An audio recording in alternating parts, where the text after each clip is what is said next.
السلام عليكم ورحمة الله وبركاته. حمدا لمن خلق الإنسان وعلمه البيان، والصلاة والسلام على رسول الله وعلى آله حزب الله وصحابه جند الله، وبعد. فقد قال الله تعالى في القرآن العظيم والفرقان المجيد: أعوذ بالله من الشيطان الرجيم، بسم الله الرحمن الرحيم، إن الدين عند الله الإسلام، قل لا أسألكم عليه أجرا إلا المودة في القربى. சங்கைக்குரிய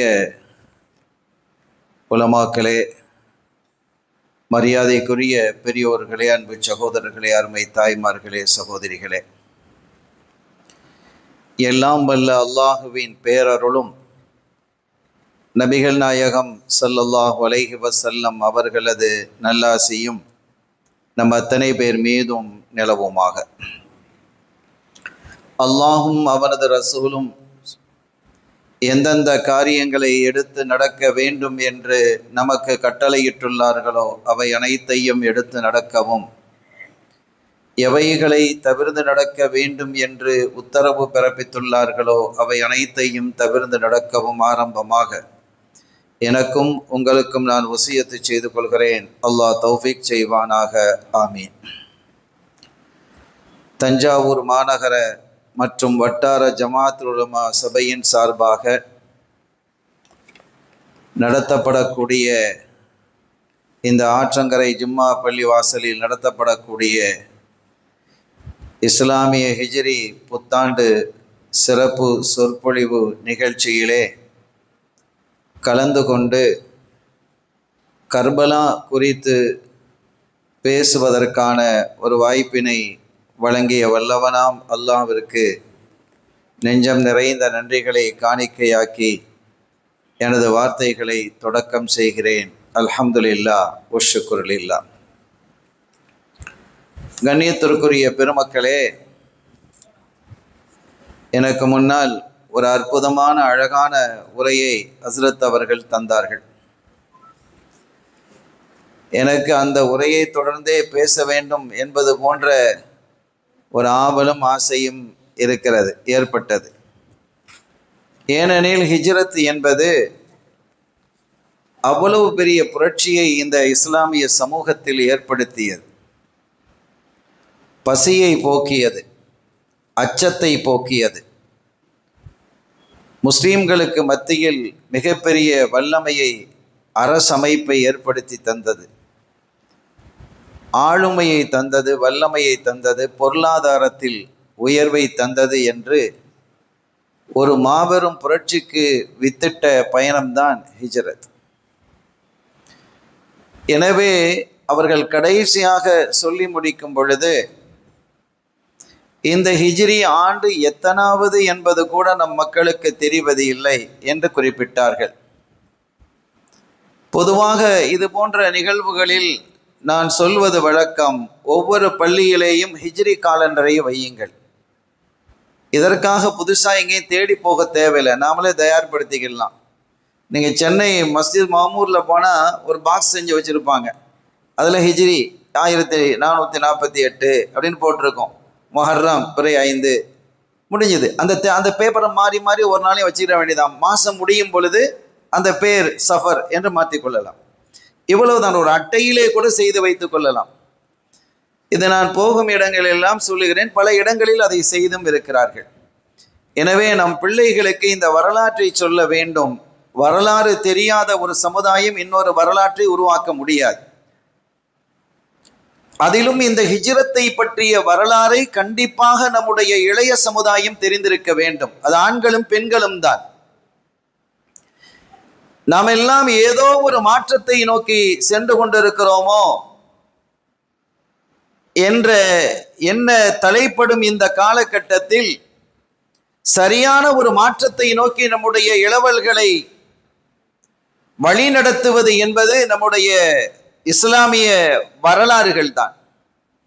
இந்த பாரம்பரியத்தில் வந்தவர்கள் நாம் என்ற அழுத்தமான எண்ணத்தை அவர்களுடைய இதயங்களில் பதிய வைக்க வேண்டும்.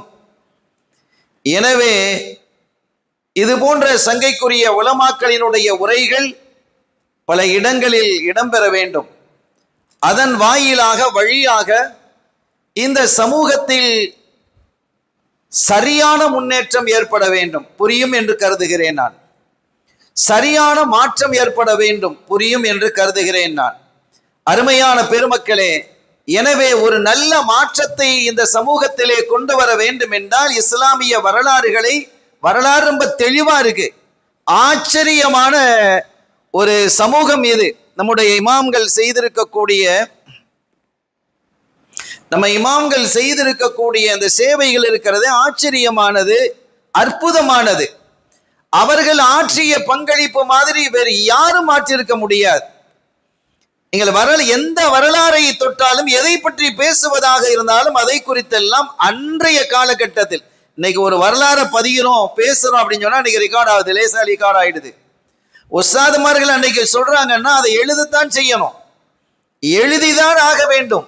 அப்படி ஒரு நிர்பந்தம் இருந்தது. அந்த எழுதுவது கூட சில சங்கடங்களை தந்தது, அதை சரிபார்க்க வேண்டியது இருந்தது என்று பல நிகழ்வுகள். இதையெல்லாம் தாண்டி இந்த சமூகத்தை ஒரு சரியான பாதையிலே கொண்டு நிறுத்தியவர்கள் நம்முடைய இமாம்கள்.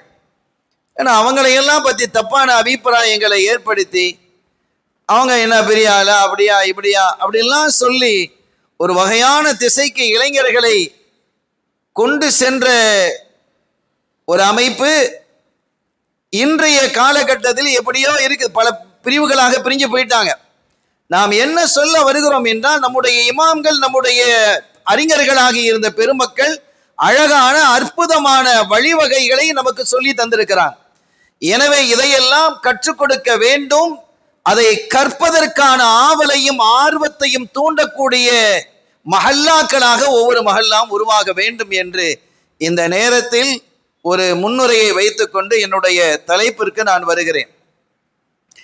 இந்த தலைப்பு கர்பலா, ஷஹீதே கர்பலா என்பது ஒரு நீண்ட நேரம் பேசப்பட வேண்டிய தலைப்பு.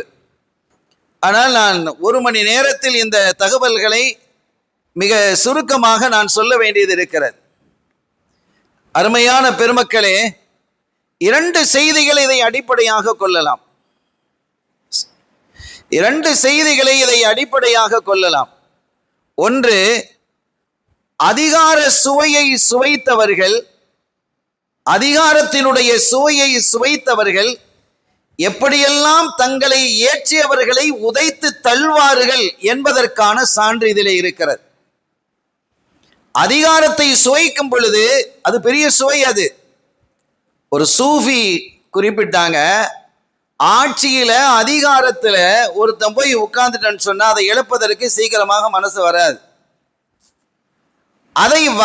அது வந்து விடுமையானால் அவன் சூவியாக மாறிடுவான். அதை இழப்பதற்கு, இந்த துனியாவை இழப்பதற்கு, இந்த துனியாவினுடைய ஆட்சி அதிகாரத்தை இழப்பதற்கான மனப்பக்குவத்தை ஒருவன் பெறுகிறான் என்றால் அவன் சூவியாக மாறுவான், இறை நேசனாக, இறை அன்பனாக மாற முடியும் என்றார்கள். நான் சொல்லுவது 1400 ஆண்டு வருஷத்துக்கு முன்னால உள்ளதை. நீங்க வேற ஏதாவது கற்பனை செய்தால் அதற்கு நான் பொருத்தமானவன் அல்ல, நான் பொறுப்பும் அல்ல. ஆக அதிகார சுவையை சுவைத்தவர்கள் அதை ஏறி வந்த ஏணியை எட்டி உதைப்பார்கள் என்பதற்கு இந்த ஷஹீதே கர்பலா ஒரு அற்புதமான உதாரணம். அது இந்த காலத்தில் ரொம்ப பொருந்துகிறதோ என்னவோ. கண்ணியத்திற்குரிய பெருமக்களே, இன்னொன்று, ஹுசைன் ரலியல்லாஹு தஆலா ஷஹீதாக்கப்பட்டாங்க. அவங்க மட்டும்தான் ஷஹீதாக்கப்பட்டிருக்கிறாங்களா? வரலாற்றில் எத்தனை ஷஹீதுகளை நாம் பார்க்க முடிகிறது? எத்தனை ஷஹீதுகள் வரலாற்றிலே, இஸ்லாமிய வரலாற்றில் முதல் ஷஹீதா சுமையா ரலியல்லாஹு தஆலா அன்ஹா இல்லையா? அவங்களுடைய வரலாறை நான் இவ்வளவு ஏன் விரிவாக பேசுவது இல்லை? அதற்கென்று ஒரு நாளை ஏன் நாம் குறிப்பிடுவதில்லை? அதற்காக இவ்வளவு விரிவாக்கம் செய்வது இல்லை அந்த விழாக்களை என்ற ஒரு கேள்வி வருகிறது இல்லையா? சையதுனா ஹம்ஸா ரலியல்லாஹு தஆலா ஷஹீதாக்கப்படுறாங்க. அவங்களுடைய நிலை எப்படி இருந்தது? துண்டு துண்டாக உடல் உறுப்புகள் அறுக்கப்பட்டது.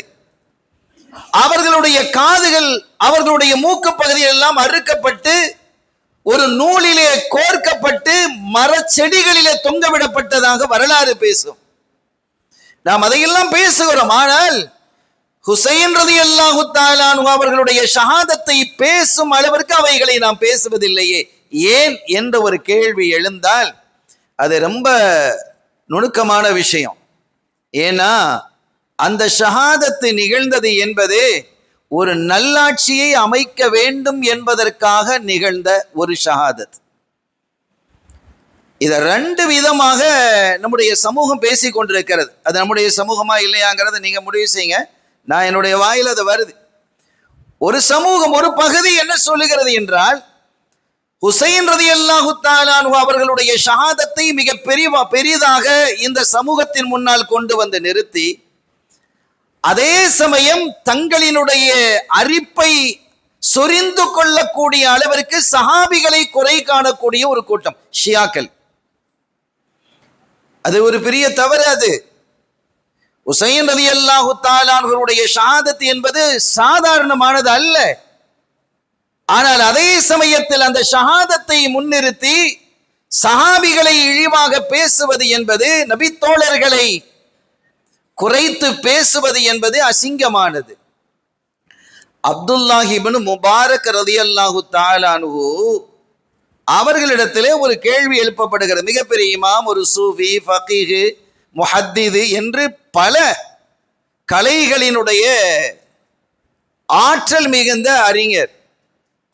அவர்களிடத்திலே கேட்கப்பட்டது, சையதுனா முஆவியா ரலியல்லாஹு தஆலா அன்ஹு அவர்கள் சிறந்தவர்களா, சையதுனா உமர் இப்னு அப்துல் அசீஸ் ரலியல்லாஹு தஆலா அவர்கள் சிறந்தவர்களான்னு ஒரு கேள்வி அவங்கள்ட்ட எழுப்பப்படுது. நான் சொல்லல, அவங்கள்ட்ட எழுப்பப்பட்ட பொழுது அவர்களுடைய பதில் எப்படி இருந்தது என்பதை பாருங்கள்.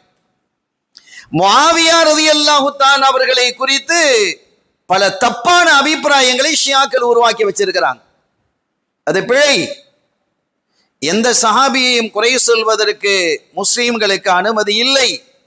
ரலியல்லாஹு அன்ஹும் அவர்களை நான் பொருந்திக் கொண்டேன் என்று அல்லாஹ் சொன்ன அந்த பட்டியலில் சையதுனா முஆவியா ரலியல்லாஹு தஆலா அவர்களும் இடம்பெறுகிறார்கள். அந்த தகவல்களை நாம் சொல்லுவோம். ஆனால் விரித்து பேசுவதற்கான அவகாசம் இல்லை. உமர் இப்னு அப்துல் அசீஸ் ரலியல்லாஹு தஆலா அன்ஹு யார் என்றால் ஒரு அற்புதமான ஆட்சியாளர். உமர் சானி என்று சொல்லும் அளவிற்கு நீதியான, நேர்மையான, தூய்மையான, தூய ஆட்சியை தந்தவர்கள். என்ன ஆட்சி? தூய ஆட்சி, தீய ஆட்சி அல்ல, தூய ஆட்சியை தந்தவர்கள். ஒரு அற்புதமான ஆட்சி. எந்த அளவுக்குன்னா, ஒரு காலகட்டத்தில் ஜக்காத்தை வாங்குவதற்கு அவர்களுடைய ஆட்சிக்கு உட்பட்ட பகுதியில் ஆள் இல்லை. அங்கே உணவுப் பொருட்கள் குவிந்து கிடக்கிறது. ஜக்காத்திற்கான கோதுமைகளும் பேரிச்சம்பளம் குவிந்து கிடக்கிறது. அவைகள் எல்லாம் மலைகளிலே தூவ சொல்லி இந்த நாட்டை கடந்து செல்லக்கூடிய பறவைகள் சாப்பிட்டு செல்லட்டும் அப்படின்னாங்க. வேற வழி இல்லை. அந்த அளவிற்கு ஒரு அற்புதமான ஆட்சியை தந்தவர்கள் உமர் இப்னு அப்துல் அசீஸ். 5வது ஹலீஃபாவாக பார்க்கப்படக்கூடியவர்கள். ஹுலஃபாவுர் ராஷிதீன் 4 பேரை சொல்லுவோம். சித்திக் நாயகம், உமர் ரலியல்லாஹு தஆலா அன்ஹு, உஸ்மான் ரலியல்லாஹு, அலி நாயகம், இது எல்லாருக்கும் தெரியும். 5வதாக ஒரு ஹலீஃபாவை சொல்வதாக இருந்தால் உமர் இப்னு அப்துல் அசீஸ் ரலியல்லாஹு தஆலா யாரும் இல்லை, உமர் ரலியல்லாஹு தஆலாவுடைய பேரப்பிள்ளை தான். ஒரு அழகான ஆட்சி, ரொம்ப தூய்மை, ரொம்ப நேர்மையா அந்த ஆட்சி. அவர்கள் ஆட்சிக்கு வந்த விதமே ஆச்சரியமாக இருக்கும். அதெல்லாம் நீண்ட வரலாற்றை, அவ்வளவு வரலாறும் இந்த இஸ்லாம் தெளிவாக வைத்திருக்கிறது, ஆவணப்படுத்தி வைத்திருக்கிறது. இமாம்கள் அன்றைய காலத்திலேயே ஆவணப்படுத்திட்டாங்க. இத்தகைய சிறப்பு மிகுந்த உமர் இப்னு அப்துல் அசீஸ் ரலியல்லாஹு தஆலா அவங்க சிறந்தவங்களா, முஆவியா ரலியல்லாஹு தஆலா சிறந்தவங்களா என்ற கேள்வியை அப்துல்லாஹ் இப்னு முபாரக் ரலியல்லாஹு தஆலா அவர்களிடத்திலே கேட்கப்பட்ட பொழுது அவங்க சொன்ன பதில் என்ன தெரியுமா? அவங்க சொன்ன பதில் உடனடியாக சொன்னார்கள், முஆவியா ரலியல்லாஹு தஆலா சிறந்தவங்க. ஏன் என்றால் அவங்க சஹாபி, இவங்க சஹாபி அல்ல. இன்னொன்று, ரசூல் ஸல்லல்லாஹு அலைஹி வஸல்லம் அவர்கள் தொழுகையிலே கைரில் மக்தூபி அலைஹிம் வலத்தாலீன் என்று சொன்ன பொழுது அதற்கு பின்னால் என்று ஆமீன் சொன்னவர்களில் முஆவியா இருக்கிறாங்க. ரசூல் ஸல்லல்லாஹு அலைஹி வஸல்லம் அவர்களுடைய கரத்தை தொட்டவர்களில் முஆவியா இருக்கிறாங்க. கண்மணி நாயகத்தை தன்னுடைய கண்களால் பார்த்து குளிர்ந்த இதயத்தை உடையவர்களாக முஆவியா இருக்கிறாங்க. இந்த அடிப்படையிலே அப்துல்லா இப்னு முபாரக் ரலியல்லாஹு சொன்னாங்க. நான் சொல்ல வந்த செய்தி என்னன்னா, எந்த சஹாபிகளையும் குறைத்து பேசுவதற்கு அல்லாஹ் அனுமதிக்கவில்லை. அவனுடைய திருத்தூதர் நம்முடைய உயிரினும் மேலான காத்தமுர் ரசூல் முஹம்மதுர் ரசூலுல்லாஹி ஸல்லல்லாஹு அலைஹி வஸல்லம் அவர்களும் அனுமதிக்கவில்லை. லா தசுப்பு அஸ்ஹாபி, என்னுடைய தோழர்களை நீங்கள் ஏசாதீர்கள் என்று எச்சரித்தார்கள். அதையெல்லாம் தாண்டி ஏசக்கூடிய கூட்டமாகத்தான் ஷியாக்கள் இந்த ஷஹீதே கர்பலாவை ஒரு முன்மாதிரியாக தனக்கு வழியாக தாங்கள் திட்டுவதற்கு வசதியாக பலதை ஆக்கியது போன்று இதையும் ஆக்கியிருக்கிறாங்க. இது பெரிய தவறு. இன்னொன்று, இது ஒரு பக்கம் இப்படி இருக்குதுன்னா இன்னொரு பக்கம் அப்படி இருக்குது. பாருங்க எப்படி இருக்குன்னு பாருங்க. நான் சொல்வதால் நீங்கள் யாராவது வருத்தப்பட்டா அது எனக்கு பிரச்சனை இல்லை. வஹாபிசம் இது என்ன சொல்லுகிறது என்றால், இவங்க என்ன பேசுறாங்க, நான் கேட்டேன். அந்த கேள்வி இதை பேசிட்டு தான் கேட்டுட்டு தான் நான் பேசுகிறேன். ஹுசைன் ரலியல்லாஹு தஆலா அன்ஹு அவர்கள் கர்பலாவை கூஃபாவை நோக்கி சென்றதே பிழை. அவங்க போயிருக்க கூடாது, அவங்க தப்பு செஞ்சிட்டாங்க. அவர்களுடைய மரணத்தை அவர்களே தேடிக்கொண்டார்கள். வரலாற்றில் ஒரு மாபெரும் பிழையை ஏற்படுத்தியவர் ஹுசைன் ரலியல்லாஹு தஆலா பேசுறாங்க. இது ஆக கேவலமானது. இந்த ரெண்டுக்கும் நடுப்பட்ட நிலையில் இருக்கக்கூடிய ஔசத்தாக இருக்கக்கூடிய கொள்கையை உடையவர்கள் தான் சுன்னத்துல் ஜமாத்.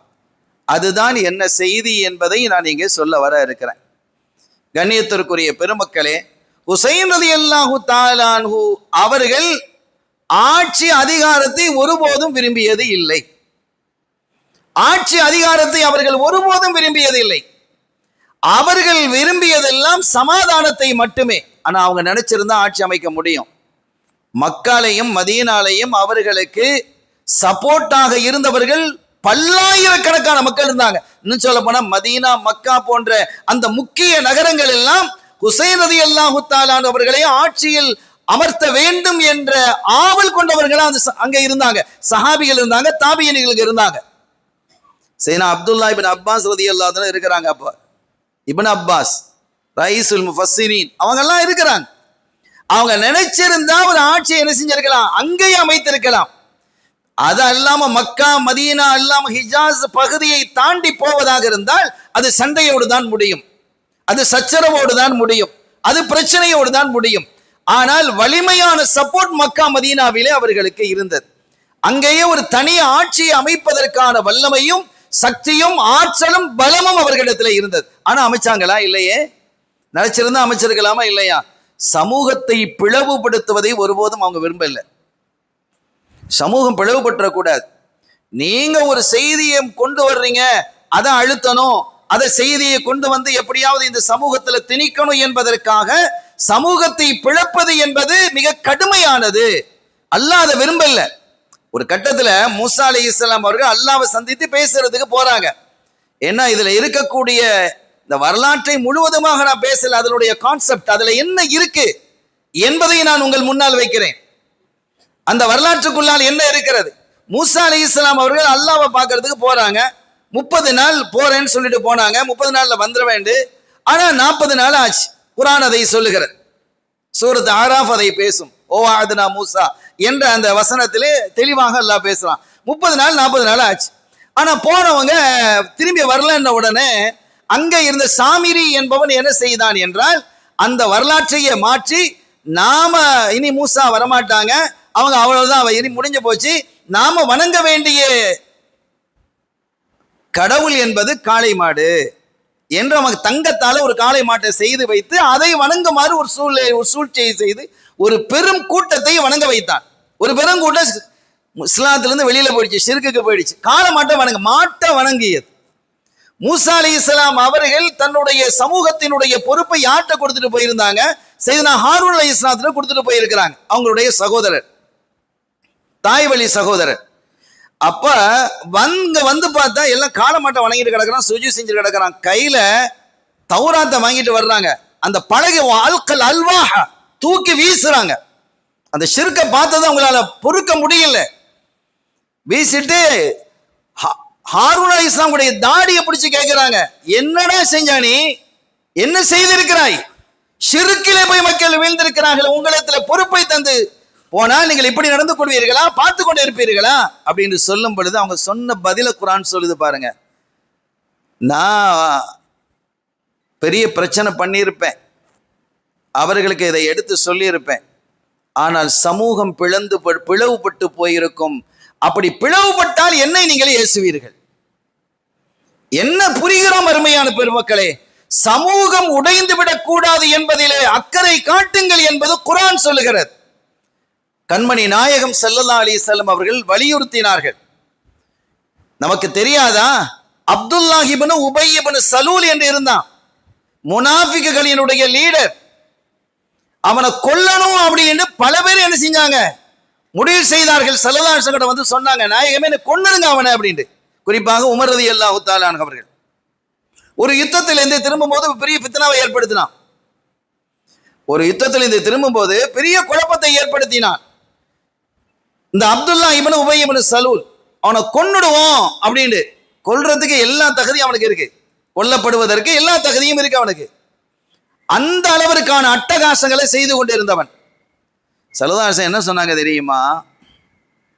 அவன் லா இலாஹா இல்லல்லாஹ் முஹம்மது ரசூலுல்லாஹ் சொல்லி இருக்கிறான், ஆனா பெரிய ஃபித்னாக்காரனா இருக்கிறான், குழப்பக்காரனா இருக்கிறான். ஆனா நான் கொன்றால் என்ன மக்கள் சொல்லுவார்கள் தெரியுமா? முஹம்மத் ஸல்லல்லாஹு அலைஹி வஸல்லம் அவங்க சொல்றாங்க, தன்னுடைய தோழர்களையே அவர் கொள்ளுகிறார் அப்படிங்கிற ஒரு பிரச்சாரத்தை உண்டு பண்ணிடுவாங்க. இந்த அவப்பெயர் ஏற்படக்கூடாது, சமூகம் பிளவுபட்டு விடக்கூடாது, அதனால் இன்னொரு சமூகம் இங்கிருந்து பிரிஞ்சு போயிடக்கூடாது என்பதில் கண்ணும் கருத்துமாக இருந்தாங்க.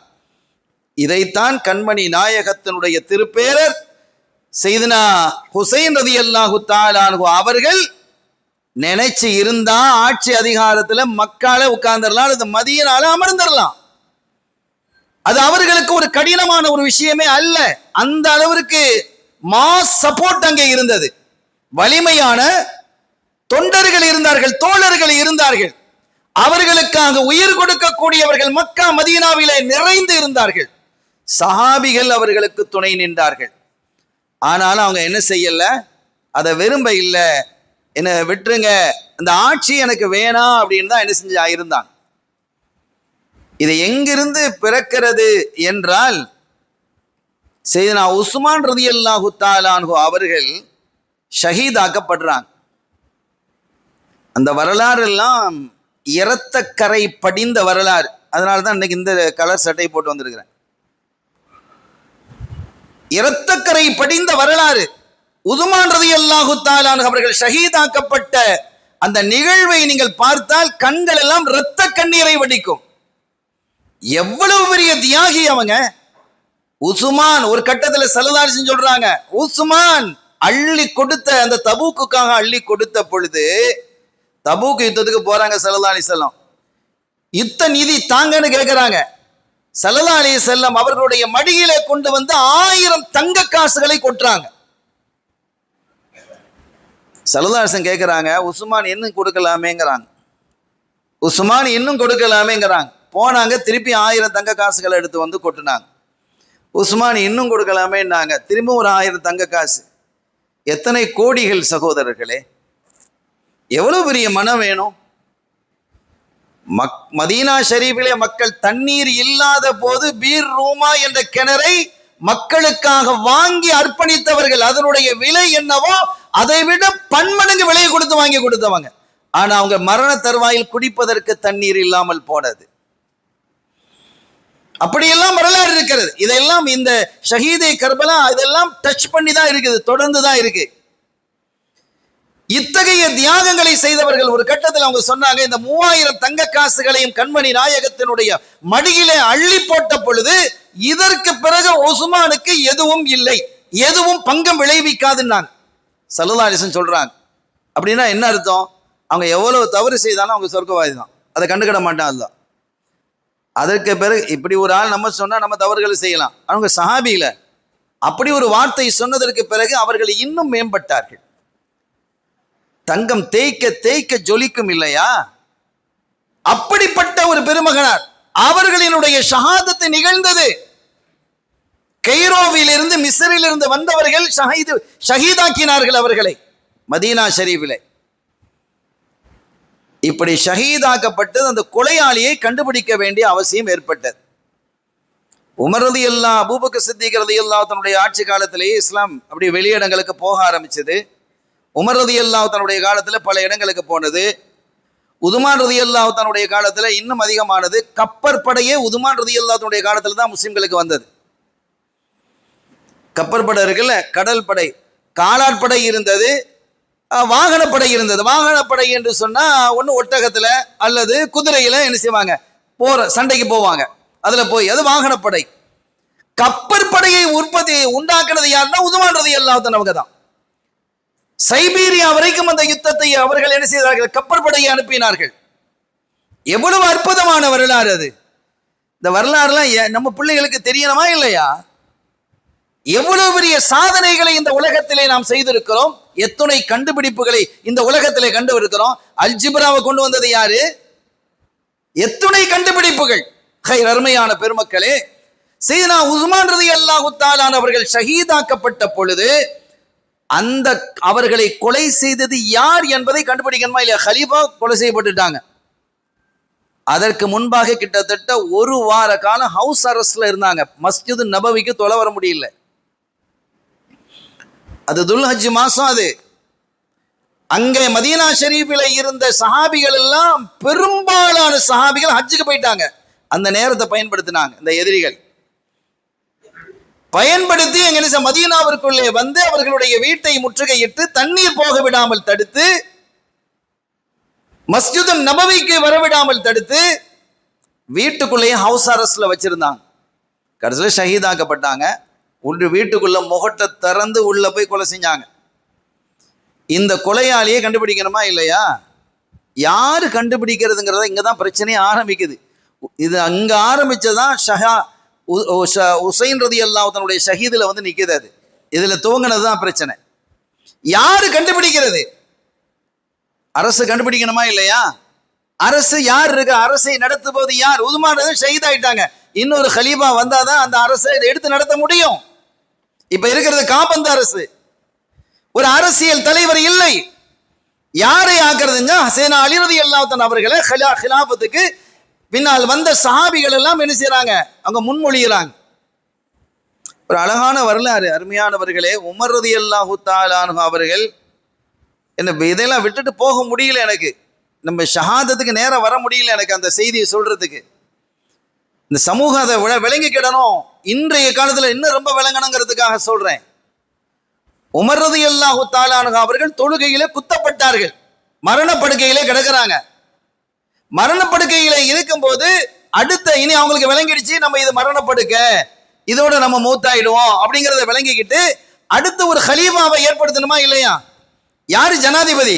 லேசான ஆட்சி அது? எவ்வளவு பெரிய பலம் பொருந்திய பதவி அது. சரியான ஒரு ஆளை கொண்டு வரணும் அப்படின்னு சொல்லி சையதுனா உமர் ரலியல்லாஹு தஆலா ஒரு குழு, மஷூரா அப்படின்னு ஒரு ஷூரா குழுவை ஏற்படுத்துகிறார்கள். அதுல என்ன சொன்னாங்க தெரியுமா? நீங்க ஹலீஃபாவாக ஏற்படுத்துறது யாராக இருக்கணும்னா அஷரத்துல் முபஷரால உள்ள ஒரு ஆளா தான் இருக்கணும்ட்டாங்க. அஷரத்துல் முபஷரா என்று பல முறை இவர் சொர்க்கவாதி சொர்க்கவாதி சொர்க்கவாதி என்று கண்மணி ஸல்லல்லாஹு அலைஹி வஸல்லம் அவர்களால் சொல்லப்பட்ட, பாராட்டப்பட்ட, அடையாளம் காட்டப்பட்ட அவர்கள் தான் என்ன செய்யணும், இந்த கலீஃபாவாக இருக்கணும். அப்படி ஒரு ஆளை தேர்வு செய்யுங்க அப்படின்னாங்க. ஆனா அதுல ஒரே ஒரு ஆளை மட்டும், இப்ப சித்திக் நாயகம் இல்ல, உமர் ரலியல்லாஹு அன்ஹு இல்ல, சஅத் ரலியல்லாஹு அன்ஹு இல்ல, 3 பேர் இல்ல, இப்ப 7 பேர். இந்த 7 பேர்ல ஒரு ஆளை நீங்க சேர்க்காதீங்க. சயீதை விட்டுருங்க, சயீத் ரலியல்லாஹு அன்ஹு விட்டுருங்க. மீதி இருக்கக்கூடிய 6 பேர்ல ஒரு ஆளை கலீஃபாவா கொண்டு வாங்க. சயீதை ஏன் விட்டுருங்கன்னு சொன்னாங்க தெரியுமா? சயீத் என்னுடைய குடும்பத்தை சார்ந்தவர். என்ன உயர்வான தன்மை பாருங்க, என் குடும்பத்தை சார்ந்தவர், எனவே அவர் வேண்டாம், மீதி 6 பேர்ல ஒரு ஆளை தேர்வு செய்யுங்கன்னாங்க. அப்படி அப்துர் ரஹ்மான் இப்னு அவுஃப் ரலியல்லாஹு தஆலாவுடைய பொறுப்பில தான் அது கொடுக்கப்படுது. நீங்க தான் தலைமை, இந்த கூட்டத்துக்கு நீங்க தான் தலைமை. இந்த மஷூரா அப்துர் ரஹ்மான் இப்னு அவுஃப் ரலியல்லாஹு தஆலா சொன்னாங்க, சரி நான் தலைமை ஏற்கிறேன் அப்படின்னு சொல்லி அதுக்கு பிறகு ஷஹீத் ஆயிட்டாங்க. 11 கூடுனாங்க. நான் இந்த போட்டியிலிருந்து நான் விலகிக் கொள்கிறேன், நான் தலைமையா இருந்த ஒரு கலீஃபாவை நான் தேர்ந்தெடுக்கிறேன், ஆனா நான் கலீஃபாவை இருக்க மாட்டேன். ஜுபைர் ரலியல்லாஹு தஆலா அவங்க சொன்னாங்க, இந்த பொறுப்பிலிருந்து நான் விலகிக் கொள்கிறேன், என்னுடைய இந்த பொறுப்பை எனக்கு நான் சப்போர்ட்டாக அலி அவர்களுக்கு நான் அறிவிக்கிறேன் ரலியல்லாஹு தஆலா. சைனா தல்ஹா ரலியல்லாஹு தஆலா சொன்னாங்க, நானும் இதிலிருந்து விலகிக் கொள்கிறேன், என்னுடைய சப்போர்ட்டை நான் உஸ்மான் ரலியல்லாஹு அவர்களுக்கு கொடுக்கிறேன் அப்படின்ட்டாங்க. எல்லாரும் விளங்கிட்டாங்க. இப்ப 2 பேர் தான் இருக்கிறாங்க. யாரு? உஸ்மான் ரலியல்லாஹு தஆலா அவர்களா, அலி ரலியல்லாஹு தஆலா அவர்களா? இந்த 2 பேர்ல ஒரு ஆள் தான் கலீஃபாவாக ஆக முடியும். உமர் ரலியல்லாஹு தஆலா அவர்களுக்கு பிறகு யார் கலீஃபாவா ஆக்குறது? இந்த பொறுப்பு இவர்களுக்கு இருக்கிறது. முழுமையான விசாரணை நடத்துறாங்க. அப்துர் ரஹ்மான் இப்னு அவுஃப் ரலியல்லாஹு அன்ஹு முழுமையான விசாரணை நடத்தி யாரை கலீஃபாவாக ஆக்குறது, ஆண்கள் பெண்கள் மதீனா ஷரீஃபுக்கு வரக்கூடிய அந்த ஜுவார்கள் என்று எல்லாத்திட்டையும் என்ன செய்றாங்க? நடத்துறாங்க. சமமா இருக்குது. பாதி பேர் உஸ்மான் ரலியல்லாஹு அன்ஹு சொல்றாங்க, பாதி பேர் அலி நாயகத்தை சொல்றாங்க. சமமா இருக்குது. இவங்களுக்கு ரொம்ப கஷ்டமா போச்சு. யாரை கொண்டு வருது? 2 பேர்ல யாரை கொண்டு வர முடியாத ஒரு நிலைமை இருக்கு. ஒன்னு ரசூல் ஸல்லல்லாஹு அலைஹி வஸல்லம் சகோதரர் அலி நாயகம், இன்னொன்னு உஸ்மான் ரலியல்லாஹு தான் ரசூலுல்லாஹ்வுடைய மருமகனார். எல்லாம் ஒரே குடும்பம், ஒரே ரத்தம். இந்த நிலையில மக்களினுடைய சப்போர்ட் 2 பக்கமே இருக்குது. யாரை கலீஃபாவாக ஆக்குறது என்று மக்கள் எப்படி ரொம்ப எதிர்பார்ப்புல இருக்கிறாங்க. ஒருவேளை எல்லா விசாரணை நடத்தி முடிச்சுட்டு என்ன செஞ்சாங்க? அவங்க சொன்னாங்க, நாளை ஃபஜ்ரில் இன்ஷா அல்லாஹ் நான் கலீஃபா யாருங்கிறத அறிவிச்சிருவேன். ஏன்னா அந்த கலீஃபா யாருன்னு அறிவிக்காமலேயே ஒரு பிரச்சனை வந்துடும் போல இருக்கு.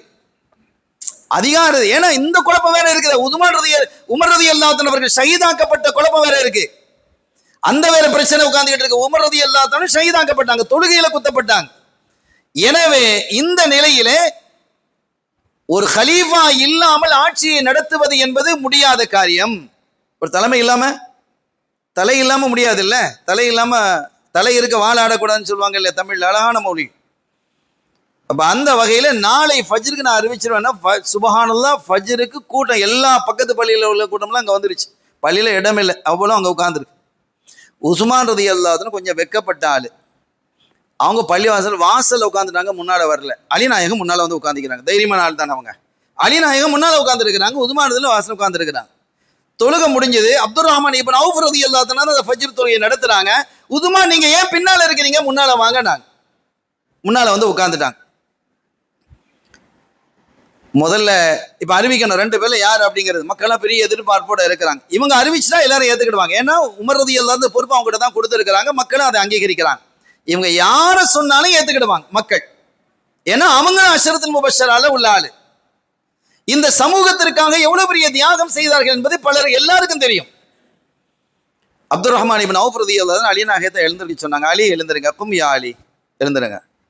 குர்ஆன் ஹதீஸினுடைய அடிப்படையிலே நீங்கள் ஆட்சியை நடத்துவீர்களா? இதான் அவங்க கேட்ட கேள்வி. அலி நாயகம் சொன்னாங்க, முடிந்தவரை நான் நடத்துவேன். இன்ஷா அல்லாஹ், நான் முடிஞ்ச வரைக்கும் நான் என்ன செய்வேன்? நடத்துவேன். தேவையான இடங்களில் இஜ்திஹாது தேவைப்பட்டால் அதை நான் செய்வேன் என்ற கருத்திலே அவங்க சொல்றாங்க. உட்காருங்கன்ட்டு உஸ்மான் ரலியல்லாஹு அன்ஹு அவர்கள் எழுந்திருக்க சொன்னாங்க. எழுந்திருங்க. குர்ஆன் ஹதீஸினுடைய அடிப்படையிலே நீங்க அந்த ஆட்சியை நடத்துவீர்களா? இன்ஷா அல்லாஹ் நடத்துறேன்ட்டாங்க. வேற குறுக்கீடுகள் செய்யல. உடனே சொன்னாங்க, உஸ்மான் ரலியல்லாஹு கையை பிடிச்சி, நான் இவர்களை கலீஃபாவாக ஆக்குகிறேன். யாரை கலீஃபாவாக்குறேன்? உஸ்மான் ரலியல்லாஹு அன்ஹு அவர்களை கலீஃபாவாக ஆக்குகிறேன் என்று சொன்னாங்க. அருமையான பெருமக்களே, நீங்க உன்னிப்பாக கவனிக்க வேண்டிய இடம் இதுதான். அவங்க சொன்ன உடனே என்ன நடந்தது தெரியுமா? அலி நாயகம் எழுந்தாங்க. எழுந்து என்ன செய்தார்கள்? உஸ்மான் ரலியல்லாஹு தன்னுடைய கையை பிடித்து, பாயாத்துக்க, நான் உஸ்மானை கலீஃபாவாக ஏற்றுக்கொண்டேன் என்று பையத்து செய்தார்கள். எவ்வளவு பெரிய ஆச்சரியம்! இந்த சஹாபிகளை குறை சொல்லக்கூடியவர்களாக இருக்கிறாங்கன்னு சொன்னா இவங்க எல்லாம் எத்தனை ஆளு? அருமையான கண்ணியத்திற்குரிய பெருமக்களே, உஸ்மான் ரலியல்லாஹு அன்ஹு ஆட்சி செய்றாங்க. அந்த உஸ்மான் ரலியல்லாஹு அன்ஹு ஷஹீதாக்கப்பட்டாங்க. அப்படி ஷஹீதாக்கப்பட்ட பொழுது இப்ப அலி ரலியல்லாஹு அன்ஹு அவர்களை தான் கலீஃபா ஆக்கணுங்கிறது எல்லாரும் ஏகோபித்த முடிவு. அதுல மாற்று கருத்து கிடையாது. கலீஃபாவா ஆயிட்டாங்க. இது தலைமையகம் மதீனா ஷரீஃப், அதான் ஹெட் குவார்ட்டர், கேபிட்டல். அது அல்லாம எத்தனையோ பல பகுதிகள் இருக்கிறது. எகிப்து இருக்கிறது, அதே மாதிரி சிரியா இருக்கிறது, சைப்ரஸ் இருக்கிறது. இதெல்லாம் இஸ்லாமிய பகுதிக்குள்ள வந்துடுச்சு. அங்கெல்லாம் ஒவ்வொரு கவர்னர் இருக்கிறாங்க. சிரியாவினுடைய கவர்னராக இருப்பது யார் என்றால் முஆவியா ரலியல்லாஹு தஆலா. இந்த முஆவியா ரலியல்லாஹு தஆலா யாரு? ஸல்லல்லாஹு அலைஹி வஸல்லம் அவர்களுடைய மச்சான். மச்சான் என்றால் எப்படி? முஆவியா ரலியல்லாஹு தஆலா அன்ஹு அபூ சுஃபியான் ரலியல்லாஹு தஆலாவுடைய மகனார். அபூ சுஃபியான் ரலியல்லாஹு தஆலாவுடைய மகளார் ரம்லா உம்மு ஹபீபா நாயகி ரசூலுல்லாஹ் கல்யாணம் முடிச்சிருக்கிறாங்க. அவங்களுடைய சகோதரர் தான் முஆவியா. அப்ப மச்சான் இல்ல, அப்போ மச்சான், உறவு, குறைஷி எல்லாம் தான். முஆவியா ரலியல்லாஹு தஆலா சிறந்த ஒரு ஆட்சியாளர். அருமையான முறையில் ஆட்சி செய்யுங்கள், ஆட்சி உங்களுடைய கையிலே தடப்படும் முஆவியா, அப்போது ஏழைகளை கவனத்தில் கொள்ளுங்கள் என்றார்கள் ஸல்லல்லாஹு அலைஹி வஸல்லம். முஆவியா ரலியல்லாஹு அன்ஹு சிரியாவில் இருக்கிறாங்க, கவர்னரா இருக்கிறாங்க. யாருக்கு கட்டுப்பட்டவங்க? ஜனாதிபதிக்கு கட்டுப்பட்டாங்க. ஜனாதிபதி ஆட்சி அது. அப்போ அங்க ஜனாதிபதியாக இருக்கக்கூடிய அலி ரலியல்லாஹு அன்ஹு அவர்களுக்கு யார் என்ன செய்யணும்? முஆவியா ரலியல்லாஹு அன்ஹு பைஅத் செய்யணும். அவங்க சொன்னாங்க, அலி ரலியல்லாஹு அன்ஹு அவர்களை ஏற்றுக்கொள்வதில் எனக்கு கருத்து வேறுபாடு இல்லை. எனக்கு கருத்து வேறுபாடு இல்லை, நான் ஏத்துக்கிறேன். ஆனா உதுமான் ரலியல்லாஹு அன்ஹு அவர்களை கொலை செஞ்சது யாருங்கிறத கண்டுபிடிக்கணும். கண்டுபிடித்ததற்கு பிறகு ஆட்சி அமைங்க அப்படிங்கிறாங்க. ஒரு கொலை நடந்து விட்டது, அதுவும் சாதாரண கொலை அல்ல. மதீனாவிலே நடந்திருக்கிறது. ஒரு ஹலீஃபா அஷரத்துல் முபஷ்ஷரா ஸல்லல்லாஹு அலைஹி வஸல்லம் அவர்களுடைய மருமகனார் ஏற்கனவே ஒரு கல்யாணம் முடிச்சு அவங்க மௌத்தாவி, அவங்களுடைய பிள்ளைய ஸல்லல்லாஹு அலைஹி வஸல்லம் பிள்ளைய கல்யாணம் முடிச்சு ருக்கையா ரலியல்லாஹு அன்ஹா கல்யாணம் முடிச்சு அவங்க வஃபாத்தாயி, அதுக்கு பிறகு இன்னொரு மகளை கல்யாணம் முடிச்சு அவங்களும் வஃபாத் ஆனதுக்கு பிறகு ஸல்லல்லாஹு சொன்னாங்க, எனக்கு இன்னொரு மகள் இருந்தால் அதை நான் உஸ்மானுக்கு தான் திருமணம் முடித்து கொடுப்பேன். அவ்வளவு சிறப்புக்குரிய உஸ்மான் ரலியல்லாஹு அன்ஹு அவர்கள் ஷஹீதாக்கப்பட்டிருக்கிறாங்க. கொலையாளியை கண்டுபிடிக்காமல் ஆட்சி அமைக்க கூடாது அப்படின்னாங்க. இங்கதான் கருத்து வேறுபாடு வருது. அலி ரலியல்லாஹு அன்ஹு சொன்னாங்க, ஆட்சியே இல்லையே, யாரு கண்டுபிடிக்கிறது? ரெண்டும் சரியா தெரியுது இல்ல? ஆட்சியே இல்லையப்பா, யாரு கண்டுபிடிக்கிறது? ஆட்சியை அமைத்த பிறகுதான் அதை கண்டுபிடிக்கணும் அப்படின்னு அவங்க என்ன செய்தாங்க? இந்த கருத்தை முன்வைத்தார்கள். இது அரசியல் கருத்து வேறுபாடாக உருவெடுத்தது. அரசியல் கருத்து வேறுபாடாக உருவெடுத்தது. இதுவே சச்சரவாக வளர்ந்தது. அது உமையாக்களாக பார்க்கப்பட்டது. உதுமான் ரலியல்லாஹு அன்ஹு உமையா குடும்பத்தை சார்ந்தவங்க, உமையாக்களை பார்க்கப்பட்டது. இனி இரண்டு பேருக்கும் இடையிலே கருத்து வேறுபாடுகள் ஏற்பட்டு இந்த ஹிலாஃபத்தில் அவர்கள் பங்கு பெறாதவர்களாக தனித்து நின்றாங்க. யாரு? சையதுனா முஆவியா ரலியல்லாஹு தஆலா அன்ஹு அவர்கள். இதனால தான் இந்த ஷியாக்கள் என்ன செய்யறாங்க? முஆவியா ரலியல்லாஹு தஆலா அவர்களை வெளியில தள்ளுறாங்க. எதை விட்டு வெளியில தள்ளுறாங்க? இஸ்லாத்தை விட்டு வெளியில தள்ளுறாங்க. நஊது பில்லாஹ். இது அரசியல் பிரச்சனை, அகீதா பிரச்சனை அல்ல. இது இப்படி ஒரு நிலை ஏற்பட்டது.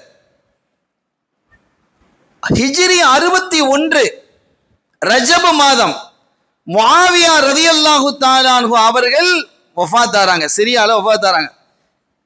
அதுக்கு முன்னால அலி நாயகம் வஃபாத் ஆயிட்டாங்க. ரெண்டு அரசா மாறிடுச்சு. இஸ்லாமிய அரசு ரெண்டாக பிளவுபட்டு போயிடுச்சு.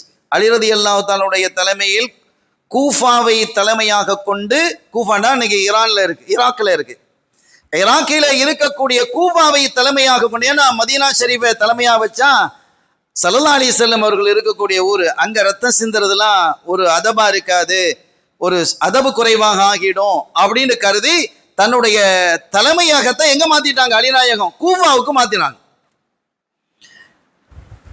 சையதுனா முஆவியா ரலியல்லாஹு தஆலா அவர்கள் சிரியாவை தங்களுடைய தலைமையகமாக ஆக்கிக்கிட்டாங்க. இப்ப ரெண்டு ஆட்சி இருக்கு. அலி ரலியல்லாஹு தஆலா ஷஹீதாக்கப்பட்டாங்க. அலி ரலியல்லாஹு தஆலா ஷஹீதாக்கப்பட்டதற்கு பிறகு அந்த கூஃபாவில் இருக்கக்கூடிய மக்கள், அங்க இருக்கக்கூடிய எல்லாரும் சேர்ந்து என்ன செஞ்சிட்டாங்க? அவர்களுடைய மூத்த மகனார் ஹசன் ரலியல்லாஹு தஆலா அவர்களை ஆட்சியில் கொண்டு வந்து வைக்கிறாங்க. இப்ப ஹசன் ரலியல்லாஹு தஆலா கலீஃபா, ஹசன் ரலியல்லாஹு தஆலா கலீஃபாக ஆயிட்டாங்க. ஒரு கட்டத்தில் அவங்களுக்கு அந்த ஆட்சியெல்லாம் பிடிக்கல, அந்த ஆட்சி அதிகாரம் இதெல்லாம் பிடிக்கல. அவங்க நேர முஆவியா ரலியல்லாஹு அன்ஹு கூப்பிட்டாங்க, இந்தாங்க இந்த ஆட்சியை நீங்களே வச்சுக்கங்க. யார? தன்னுடைய தந்தைக்கும் முஆவியா ரலியல்லாஹு அன்ஹு இடையில அவ்வளவு பெரிய டக்கஃபோர் நடந்தது. அப்படி இருந்த நிலையிலே தன்னுடைய ஆட்சியை ஒரு ஆள் கொடுக்கிறாங்கன்னு சொன்னா அவங்க எவ்வளவு பெரிய ஆளா இருக்கணும்? இது அஹ்லுல் பைத்துகளால் மட்டும்தான் முடியும். ஸல்லல்லாஹு அலைஹி வஸல்லம் குடும்பத்தால் மட்டும்தான் முடியும். அந்த ரத்தத்தால் தான் முடியும். அது நீங்க சாதாரணமாக ஒரு அமைச்சர் பதவியில போய் உட்கார்ந்துட்டாலும், ஒரு அதிகார வட்டத்தில் உட்கார்ந்துட்டாலும், வட்டத்துல மாவட்டத்தில் உட்கார்ந்துட்டாலும், அதை விட்டு வெளியில வந்தாலே அவன் தனியா கட்சியை துவக்கிறான். அதை விட்டு நீக்கினாலே அவன் தனியா கட்சியை தூக்கிடுறான்.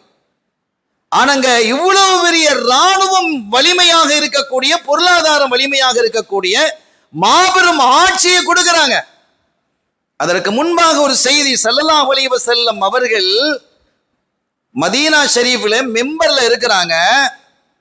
ஹசன் ரலியல்லாஹு தஆலா சின்ன பிள்ளை மஸ்ஜித் நபவிக்குள்ள வர்றாங்க. அவங்க உம்மா ஃபாத்திமா நாயர் ரலியல்லாஹு தஆலா பிள்ளைக்கு ட்ரெஸ் எல்லாம் போட்டு ஜும்மாவுக்கு அனுப்பி வைக்கிறாங்க. குழந்தை சின்ன பிள்ளையா இருக்கிறாங்க. ஒரு 3 வயசு 4 வயசு வைங்களேன். தத்தி வாராங்க. வரும்போது அதனுடைய அந்த அந்த வேஷ்டி உடுத்திக்கிறாங்க இல்ல, ஆடை கீழே இறங்கி அது கால் தடுக்கி கீழே விட பாக்குது. புள்ள இடுப்புல இருந்து கீழே இறங்கிடுச்சு. என்ன செஞ்சாங்க தெரியுமா? ஸல்லல்லாஹு அலைஹி வஸல்லம் மெம்பர்ல இருந்து கீழே இறங்குறாங்க.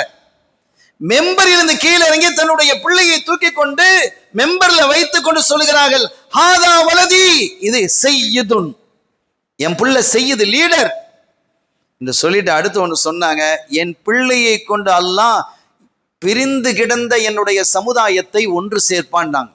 மெம்பர்ல வச்சு சொல்றாங்க. இதனுடைய ஆழத்தையும் இதில் இருக்கக்கூடிய வலிமையும் நம்ம புரியணும் சகோதரர்களே. ஸல்லல்லாஹு அலைஹி இதை தான் விரும்புறாங்க. பிரிஞ்சிடாதீங்க. பிரிந்து கிடக்கக்கூடிய என்னுடைய 2 பெரும் சமுதாயத்தை இவர் ஒன்றுபடுத்துவார்னாங்க. அது நடந்தது. முஆவியா ரலியல்லாஹு தஆலா கூப்பிட்டு சில ஷரத்துகளை, நிபந்தனைகளை விதித்து ஆட்சியை நீங்களே வச்சுக்கங்க கொடுத்து ஒரே ஆட்சியாக உருவாக்கிட்டாங்க. எவ்வளவு பெரிய தியாகம்! இதான் நடந்தது.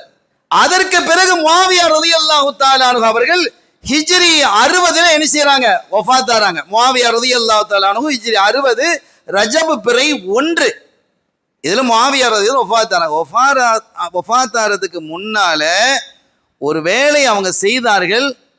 அதை பற்றி நாம் விமர்சிக்க முடியாது என்றாலும் கூட நம்முடைய மனது அது சரியில்லையோ என்று எண்ண தோன்றுகிறது. அல்லாஹ் நம்மை மன்னிக்கணும்.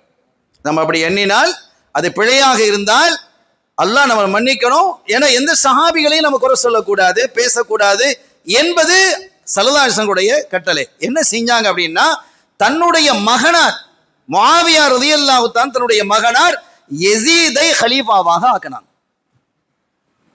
யஸீத் யாரு? முஆவியா ரலியல்லாஹு ஒரு சஹாபியினுடைய மகனார், ஒரு சஹாபியினுடைய பேரர். இந்த யஸீதினுடைய மாமி ரசூலுல்லாஹ்வினுடைய மனைவி. எவ்வளவு கவனமாக பேச வேண்டிய இடம் என்பதை நாம் யோசிக்கணும். இதெல்லாம் யோசிக்கிறது யாரு? சுன்னத்துல் ஜமாத்தினுடைய இமாம்கள், உலமாக்கள் தான் அப்படி யோசிப்பாங்க. ரொம்ப கவனித்து பேசுவாங்க.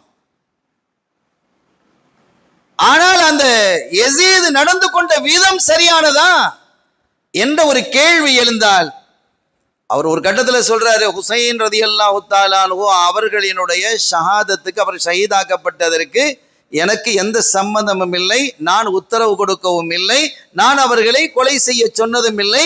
பிரச்சனை வந்த பொழுது அவர்களை கைது செய்வதற்காகத்தான் ஹுர்ரு என்பவரை நான் அனுப்பினேன். அது உண்மையோ பொய்யோ நம்ம பொய்ன்னு சொல்லல, அது உண்மையாகவே இருக்கட்டும். யாருடைய ஆட்சி அதிகாரத்தில் இது நடந்தது என்றால் அவர் தான் பொறுப்பேற்கணும், இல்லையா? எனக்கு தெரியாது, அது எங்கேயோ நடக்கிறது, அதுக்கு அவர் என்ன செய்வாரு, இவர் என்ன செய்வாரு, முதலமைச்சர் என்ன செய்வார் சொல்லக்கூடாது. சொல்ல முடியுமா? அதற்கு ஆட்சியை கையில கொடுத்திருக்குது. உன்னுடைய ஆட்சியில நடந்திருக்கிறது, நீ தான் பதில் சொல்லணும். பதில் சொல்லணுமா இல்லையா? நான் யஸீத சொல்றேன், அருமையானவர்களே, உன்னுடைய ஆட்சியிலே ஒரு குற்றம் நடந்தால், அதற்கான பாலியல் தொல்லைகள் நடந்தால், கொலை குற்றங்கள் நடந்தால், சமூகங்களுக்கு இடையிலே விரோதங்கள், சண்டை சச்சரவுகள் நடந்தால், அதை நிறுத்தி பேச வேண்டிய, பொறுப்பேற்க வேண்டிய கடமை தலைமையில இருப்பவருக்கு இருக்கு. இவ்வளவு பெரிய பாரதூரமான செயல்கள் நடந்திருக்கிறது. நான் சொல்றது இங்க இப்ப இல்ல, அந்த ஹுசைன் ரலியல்லாஹு ஷஹாதத்தை சொல்றேன். ஏன்னா நம்ம மக்களுக்கெல்லாம் சிந்தனைகள் வேற மாதிரி போயிடக்கூடாது. ஆனால் ஷஹாதத்து நடந்தது என்ன, எப்படி என்றால், இப்ப பாருங்க, ஹிஜ்ரி இவங்க 60 ரஜப்ல வஃபாத் ஆயிட்டாங்க. இப்ப யஸீத் வந்துட்டார். சட்டுலாம் வரல. சஹாபிகள் ஆட்சேபம் தெரிவித்த வரலாறுகள்லாம் அதுல இருக்கு. நான் அதான் சொன்னேன், இது நீண்ட நெடிய செய்தி. இது நான் அதை மட்டும் எடுத்து பேசினேன்னு சொன்னா காலம் புரியாது, கையும் புரியாது. எங்கிருந்து எதனுடைய தொடர்புகள், லிங்க் எங்கெல்லாம் இருக்குங்கிறத ஒரு சுருக்கமாக நான் உங்கள் முன்னால் வைக்கிறேன். இன்றைய காலத்தோடு ஒப்பீடு செய்தும் நம்முடைய வாழ்க்கையை அதனோடு உரைத்து பார்த்தும் நாம் புரிந்து கொள்ளும். ஹுசைன் ரலியல்லாஹு அன்ஹு மதீனால இருக்கிறாங்க. ஹுசைன் ரலியல்லாஹு தஆலா அவர்கள் மதீனாவில இருக்கும்போது ஒரு நாள் நடுநிசி இரவிலே அந்த மதீனாவினுடைய கவர்னராக இருக்கக்கூடியவர் ஹுசைன் ரலியல்லாஹு தஆலா அன்ஹு அவர்களை அழைத்து தூது விடுறாங்க. வரணுமா, உங்களை கவர்னர் கூப்பிடுறாரு அப்படின்ட்டு வருது. அந்த கவர்னர் பேரு வலீத் இப்னு உக்பா. இந்த வலீத் இப்னு உக்பா ராத்திரி 1 மணி இருக்கணும் வைங்களேன், நட்ட நெடுநிசையில ஹுசைன் ரலியல்லாஹு தஆலா அவர்களை வாங்க அப்படின்னு கூப்பிட்டு அனுப்புறாரு. கவர்னர் மாளிகைக்கு வாங்க, கவர்னர் அந்த இடத்துக்கு வாங்க அப்படின்ட்டு கதவை தட்டி. ஆனா அன்னைக்கு ஹுசைன் ரலியல்லாஹு அன்ஹு விழிச்சுதான் இருக்கிறாங்க. குடும்பத்தார்களும் ஏதோ ஒரு முக்கியமான விஷயமா பேசிக்கிட்டு இருக்கிறாங்க. ஹுசைன் ரலியல்லாஹு அன்ஹு, நமக்கு ஹசன் ஹுசைன் சொன்னாலே சின்ன பிள்ளைகள் அப்படிதான் ஞாபகத்துக்கு வரும், அப்படியே நம்ம பழகி இருக்கிறோம். ஆனா இப்ப பெரிய வயசு அவங்களுக்கு என்ன, ஸல்லல்லாஹு காலத்துல இருந்தவங்க, அபூபக்கர் சித்திக் நாயகம் காலத்துல இருந்தவங்க, உமர் ரலியல்லாஹு அன்ஹு காலத்துல இருந்தவங்க, உதுமான் ரலியல்லாஹு அன்ஹு காலத்துல இருந்தவங்க, அலி நாயகம் தடந்து வந்திருக்குது. இப்போ முஆவியா ரலியல்லாஹு அன்ஹு ஆட்சி காலமும் முடிஞ்சு போச்சு. அப்ப நீண்ட காலம் இருக்குது. இப்ப அவர்கள் குடும்ப தலைவரா இருக்கிறாங்க. தன்னுடைய குடும்பத்தோட ஏதோ ஒரு விஷயம் பேசிட்டு இருக்கும்போது கதவு தட்டப்படுது. திறக்கப்பட்டா உங்களை வலீத் இப்னு உக்பா கவர்னர் உங்களை கூப்பிடுறாங்க, அவசரமாக நீங்க வரணுமா அப்படின்னு சொன்னதும், நீங்க போங்க நான் வர்றேன் அப்படின்னு சொல்லி அனுப்பிட்டாங்க. அந்த வந்த தூதரை அனுப்பிட்டாங்க. இருந்தவங்களுக்கு எல்லாம் ஆச்சரியம், என்ன செய்யுது இப்படி கூப்பிடுறாங்க, திடீர்னு கூப்பிடுறாரு என்ன அப்படின்ட்டு. அப்ப அவங்க சொல்றாங்க, நான் நினைக்கிறேன் முஆவியா அவர்கள் வஃபாத்தாகி இருக்க வேண்டும். எவ்வளவு தீர்க்க தரிசனமா சொல்றாங்கன்னு பாருங்க. சையதுனா ஹுசைன் ரலியல்லாஹு அன்ஹு, முஆவியா ரலியல்லாஹு தஆலா அவர்கள் வஃபாத்தாகி இருக்க வேண்டும். அவர்களுடைய மகனார் யஸீத் ஹிலாஃபத்துக்கு வந்திருக்கணும், ஜனாதிபதியாக ஆகியிருப்பார். அதற்கு பைஅத் இப்ப எங்க செய்யணும்? கலீஃபா இருக்கிறது சிரியால இருக்கிறார், அங்கேயா போய் சேருது? மக்கள் சேருதுன்னா என்ன செய்யணும்? எந்தெந்த ஊர்ல கவர்னர் இருக்கிறாங்க அந்த கவர்னர்கிட்ட என்ன செய்யணும்? அவருடைய பிரதிநிதி தானே, கலீஃபாவுடைய ஜனாதிபதியினுடைய பிரதிநிதி தான் கவர்னர். அப்ப கவர்னருடைய கையில என்ன செய்யணும்? பைஅத் செய்யணும். அப்படி பைஅத் செய்வதற்காக என்னை அழைத்திருப்பார்கள் என்று நான் கருதுகிறேன் என்று ஹுசைன் ரலியல்லாஹு அன்ஹு சொல்றாங்க. அப்ப அதெல்லாம் நீங்க ஏன் போகணும், அப்படிலாம் தேவையில்லை. இல்ல, ஒரு தலைமையில அவர் இருக்கிறாரு, கூப்பிடுறாரு, என்னன்னு போய் கேட்டுட்டு வர்றேன். நினைத்திருந்தா வலீத் இப்னு உக்பா அங்க வந்திருக்கணும். யாரு? ஹுசைன் ரலியல்லாஹு தஆலானது சையது ஷுப்பானி அஹ்லில் ஜன்னா, சொர்க்க இளைஞர்களுடைய லீடர் என்று ஸல்லல்லாஹு அலைஹி வஸல்லம் அவர்களால் அறிவிக்கப்பட்டவர்கள். அவருங்க வந்திருக்கணுமா இல்லையா? ஆனா அவர் வரக்கூடியவர் தான். வலீத் இப்னு உக்பா கவர்னர் இருக்கிறாரு, அவர் வரக்கூடியவர் தான். ஆனா வரல. ஏன் வரலங்கிறதே சொல்றேன். இப்ப அவங்க என்ன செஞ்சாங்க? வலீத் இப்னு உக்பாவுடைய இடத்துக்கு கவர்னர் மாளிகைக்கு போறாங்க. போனா வலீத் இப்னு உக்பா ஹுசைன் ரலியல்லாஹு அன்ஹு அவர்களை ரொம்ப கண்ணியமாக மரியாதையாக உட்கார வைத்து அவங்க சொல்றாங்க, சையதி முஆவியா ரலியல்லாஹு அன்ஹு அவர்கள் வஃபாத் ஆகிட்டாங்க. அவங்க சொன்ன மாதிரி தான், நினைச்ச மாதிரி. யஸீத் என்ன செஞ்சிருக்கிறாரு? ஹலீஃபாவாக ஆகியிருக்கிறார், அவருடைய மகனார். எனக்கு தகவல், அது எத்தனையோ நாள் ஆகிடும். அங்கிருந்து கடிதங்க வரதான் குதிரையில தானே வரணும். இப்ப கடிதம் சேர்ந்தது. எனவே நான் என்ன செய்யறேன், அவர்களை கலீஃபாவாக ஏற்றுக்கொண்டு என்னிடத்துல நீங்கள் பைஅத் செய்யுமாறு அந்த கடிதத்திலே, யஸீதுடைய கடிதத்திலே இருக்கிறது. எனவே நீங்கள் என்ன செய்யுங்க, பைஅத் செய்யுங்க, என்னிடத்துல கலீஃபாவாக நான் யஸீதை ஏற்றுக்கொண்டேன் என்று பைஅத் செய்யுங்கள் என்று சொன்னாங்க. அப்ப அவங்க சொன்னாங்க, இது என்ன நட்ட நெடுநிசியில இப்படி கூட்டு உட்கார வச்சு ராத்திரி 2 மணிக்கு 1 மணிக்கு இப்படி கேட்குறீங்களே, இது முறையா? நீங்க நாளைக்கு பள்ளியில கால்கள் எல்லாம் கூப்பிட்டுங்க, இப்படி நடந்திருக்குதுங்கிறது சொல்லுங்க, அதானே உங்க பொறுப்பு, நீங்க அறிவிக்கணும். இப்படி கூப்பிட்டு என்ன தனியா எல்லார்ட்டும் தான் நீங்க பையத்து வாங்கணும்? மதீனா ஷரீஃப்ல இருக்கக்கூடிய எல்லார்ட்டும் தான் நீங்க பையத்து வாங்கணும். என்ன மட்டும் ஏன் தனியா நீங்க விட்டு விடுறீங்க?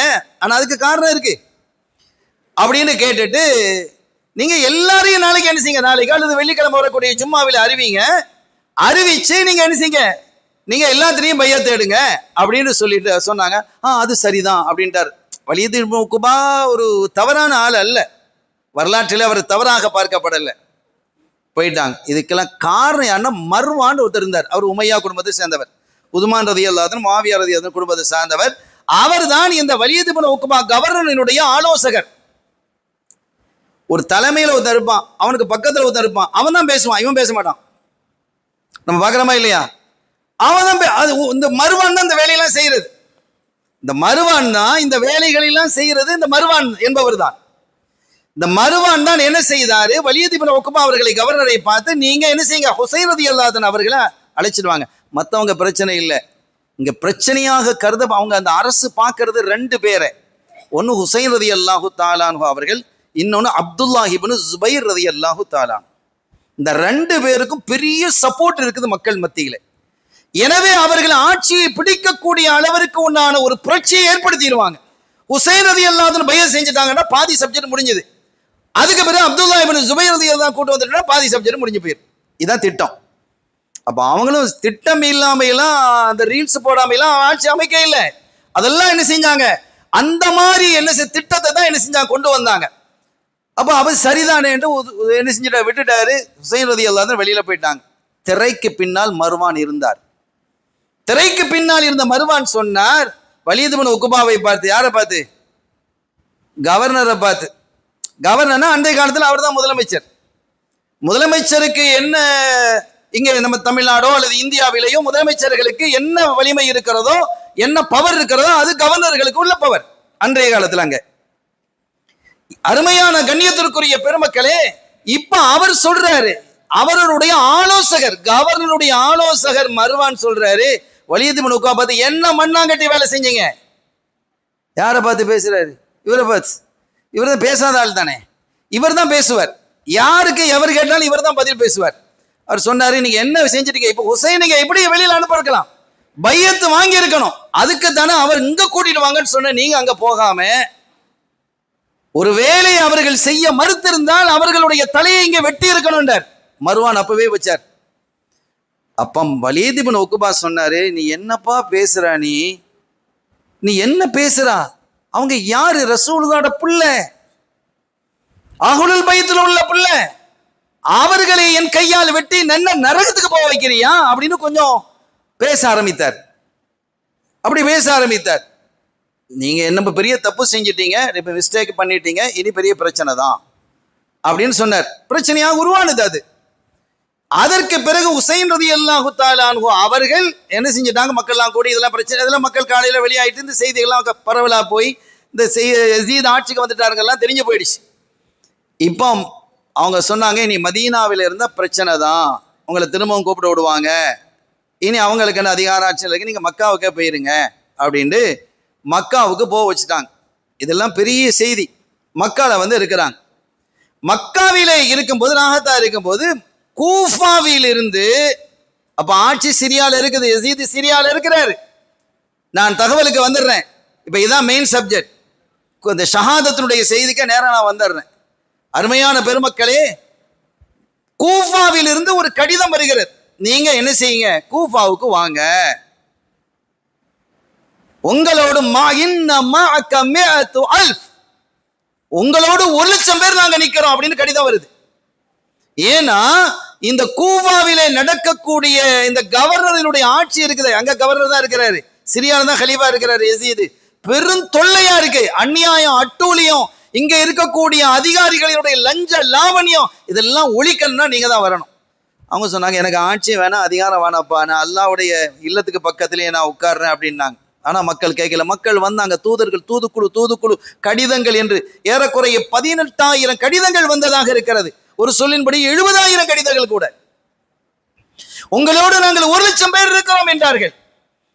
ஒரு கட்டத்துல இவங்க ஏன் கூஃபாவை நோக்கி போனாங்கன்னா, சில தூதர்கள் சொன்னாங்க, கண்மணி நாயகத்தினுடைய திருப்பேரர் அவர்களே, நாங்க அட்டூழிய ஆட்சியில், அநீத ஆட்சியிலே சிக்கி சுழண்டு கொண்டு இருக்கிறோம். நீங்க மக்காவிலே நிம்மதியாக இருக்கிறீங்க, அல்லாஹ்வினுடைய இல்லத்துக்கு பக்கத்துல. இந்த அநீதத்தை நீங்கள் தட்டி கேட்க மாட்டீர்களா?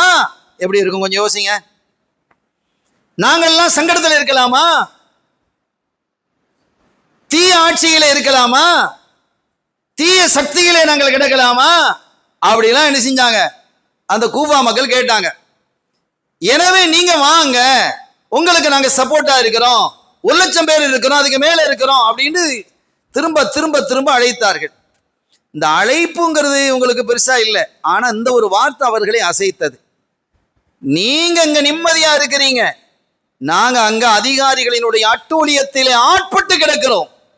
சிதைந்து சின்ன பின்னமாக ஆக்குகிறார்கள், எங்களுடைய பொருளாதாரத்தை சுரண்டுகிறார்கள், எங்களுக்கு அதிகமான பணி தருகிறார்கள், அதற்கான கூலிகளை வழங்குவது இல்லை, எங்களுக்கான ஹக்குகளை தருவது இல்லை. மேலிடத்திலிருந்து வரக்கூடியதை இங்க மேலிடத்திலிருந்துலாம் வராது, மேலிடத்துல வருதாங்க, அதெல்லாம் அதெல்லாம் தரமாட்டோம். நீங்க தமிழ்நாடுல மும்மொழி கொள்கையெல்லாம் ஏத்துக்கிட்டாதான் நாங்க மேலிடத்துல இருந்து அதெல்லாம் தருவோம். சரி, இதெல்லாம் தரமாட்டோம். எனவே அங்கிருந்து வரக்கூடியவதுக்கு அங்கிருந்து வருது, ஆனா அங்க வந்துச்சு, ஆனா அதை எங்களுக்கு தர்றது இல்லை. இப்படி எல்லாம் நடக்குது. எனவே நீங்க வாங்க, நீதியை நிலைநாட்டுவதற்கு, சத்தியத்தை நிலைநாட்டுவதற்கு, நாங்கள் நிம்மதியாக இருக்கிறதுக்கு அப்படின்னோடனே இவங்க இறக்கப்பட்டுட்டாங்க. ஹுசைன் ரலியல்லாஹு புறப்பட்டு போனாங்க. துல்ஹஜ் மாசம் ஹஜ்ஜி முடிஞ்சதோட புறப்பட்டு போறாங்க. ஹிஜ்ரி 60 புறப்பட்டு போறாங்க. அப்படி புறப்பட்டு போகும்போது இப்னு அப்பாஸ் ரலியல்லாஹு அன்ஹு போன்றவர்கள் தடுக்கிறாங்க, நீங்க போகாதீங்க அப்படின்னு பல பேர் தடுத்தாங்க. அவங்க சொன்னாங்க, நான் எங்க போறேன், ஆட்சியில போய் உட்காரவா போறேன், அங்க நான் போறது அங்க இருக்கக்கூடிய ஆட்சி அதிகாரிகளை கூப்பிட்டு அவர்களை ஏற்படுத்தி மக்கள் இப்படி இருக்கிறாங்க, இப்ப மக்கள் உங்களுக்கு எதிராக இருக்கிறாங்க அப்படின்னு சொல்லி அவர்களை எச்சரிப்பதற்கும், ஒரு நல்லாட்சி அமைப்பதற்கு, ஒரு நல்லாட்சியை அமைத்து கொடுப்பதற்கு தான் நான் செல்றேன் அப்படின்னு என்ன சொன்னாங்க. இப்னு அப்பாஸ் ரலியல்லாஹு ஒரு கட்டத்தில் சொன்னாங்க, சரி நீங்க போறதான் போறீங்க, பொம்பளை பிள்ளைகளை எல்லாம் ஏன் அழைச்சிட்டு போறீங்க, நான் எங்க சண்டையா போட போறேன், நான் சண்டை போட போகலையே. இப்னு அப்பாஸ் ரலியல்லாஹு அன்ஹு அவர்களும் ஹுசைன் ரலியல்லாஹு ஒரே குடும்பத்தில் உள்ளவங்க தான், அஹ்லுல் பைத்தில் உள்ளவங்க தான். இப்னு அப்பாஸ் ரலியல்லாஹு அன்ஹு சற்று மூப்பு ஹுசைன் ரலியல்லாஹு அன்ஹு அவர்களுக்கு. அப்ப நான் சண்டை போட போக இல்லை அப்படின்னாங்க. இருந்தாலும் கேட்க இல்லை. அவங்க என்ன செய்ய புறப்பட்டு வந்துட்டாங்க. இனி பெரிய அதுக்கு பிறகு இனி கர்பலா வரைக்கும் ஒரு பெரிய பிரளயம், மக்கள் நிறைய அவங்களோட வந்து சேர்ந்தாங்க, போற வழியெல்லாம் சேர்ந்தாங்க. அப்ப தி ஹஷம் என்ற ஒரு இடத்துல ஒரு நாள் தங்கி இருக்கும்போது கனவு ஒன்று காண்றாங்க. அது முஹர்ரம் பிறை 1. அந்த கனவை கண்டு எழும்போது இன்னா லில்லாஹி வ இன்னா இலைஹி ராஜிஊன் அப்படின்னாங்க. ஆனா போறதுக்கு முன்னால அவங்க என்ன செஞ்சாங்க, அந்த கூஃபாவிலிருந்து வந்தவர்களிடத்துல சொன்னாங்க, நான் என்ன செய்யறேன், நான் வர்றதுக்கு முன்னால என்னுடைய சகோதரர், என்னுடைய சாச்சா அலி ரலியல்லாஹு தன்னுடைய தம்பி அகீல் இருந்தாங்க, அகீல் இப்னு அபி தாலிப், அவர்களுடைய மகனார் முஸ்லிம் இப்னு அகீல், என்னுடைய சாச்சா மகன், அவங்களை நான் என்ன செய்யறேன், அவர்களை நான் முஸ்லிம் இப்னு அகீலை நான் என்ன செய்யறேன், அனுப்புறேன், என்னுடைய தூதராக அனுப்புறேன், அவர்களை நீங்க என்ன செய்யுங்க, அவர் எனக்கு சொல்லட்டும், நீங்க வாங்கன்னு சொன்னா வந்துடுறேன்ட்டாங்க. அவங்கள கூட்டிட்டு போயிட்டாங்க. அவங்க ஒரு இடத்துல தங்கி இருக்கிறாங்க. நிறைய மக்கள் வந்து பையத்து செய்யறாங்க. கிட்டத்தட்ட 2-3 நாட்கள்லயே 18,000 பேர் இந்த பையத்து செஞ்சுட்டாங்க. நாங்க ஹுசைனுக்காக உங்க இடத்துல பையத் செய்யறோம் வர்றாங்க. இப்ப என்ன செஞ்சாங்க, ஒரு கடிதம் எழுதினாங்க, ரைட்டு நீங்க வரலாம் அப்படின்னு கடிதம் எழுதிட்டாங்க. நல்ல மக்கள்லாம் சப்போர்ட்டா இருக்கிறாங்க. அதை வச்சுதான் என்ன செய்யறாங்க, ஹுசைன் ரலியல்லாஹு புறப்பட்டு போனாங்க.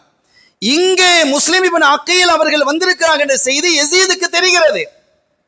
யஸீத் என்ன செய்கிறார் என்றால், அங்க இருக்கக்கூடிய கவர்னர் உசுப்பான ஒரு வலிமையான கவர்னர் இல்லை அப்படின்ட்டு பசராவில இருக்கக்கூடிய உபைதுல்லா இப்னு ஜியாத் இவன் தான் ஆக ஷைத்தான், இந்த காரணியாக அமைந்த இவன் தான்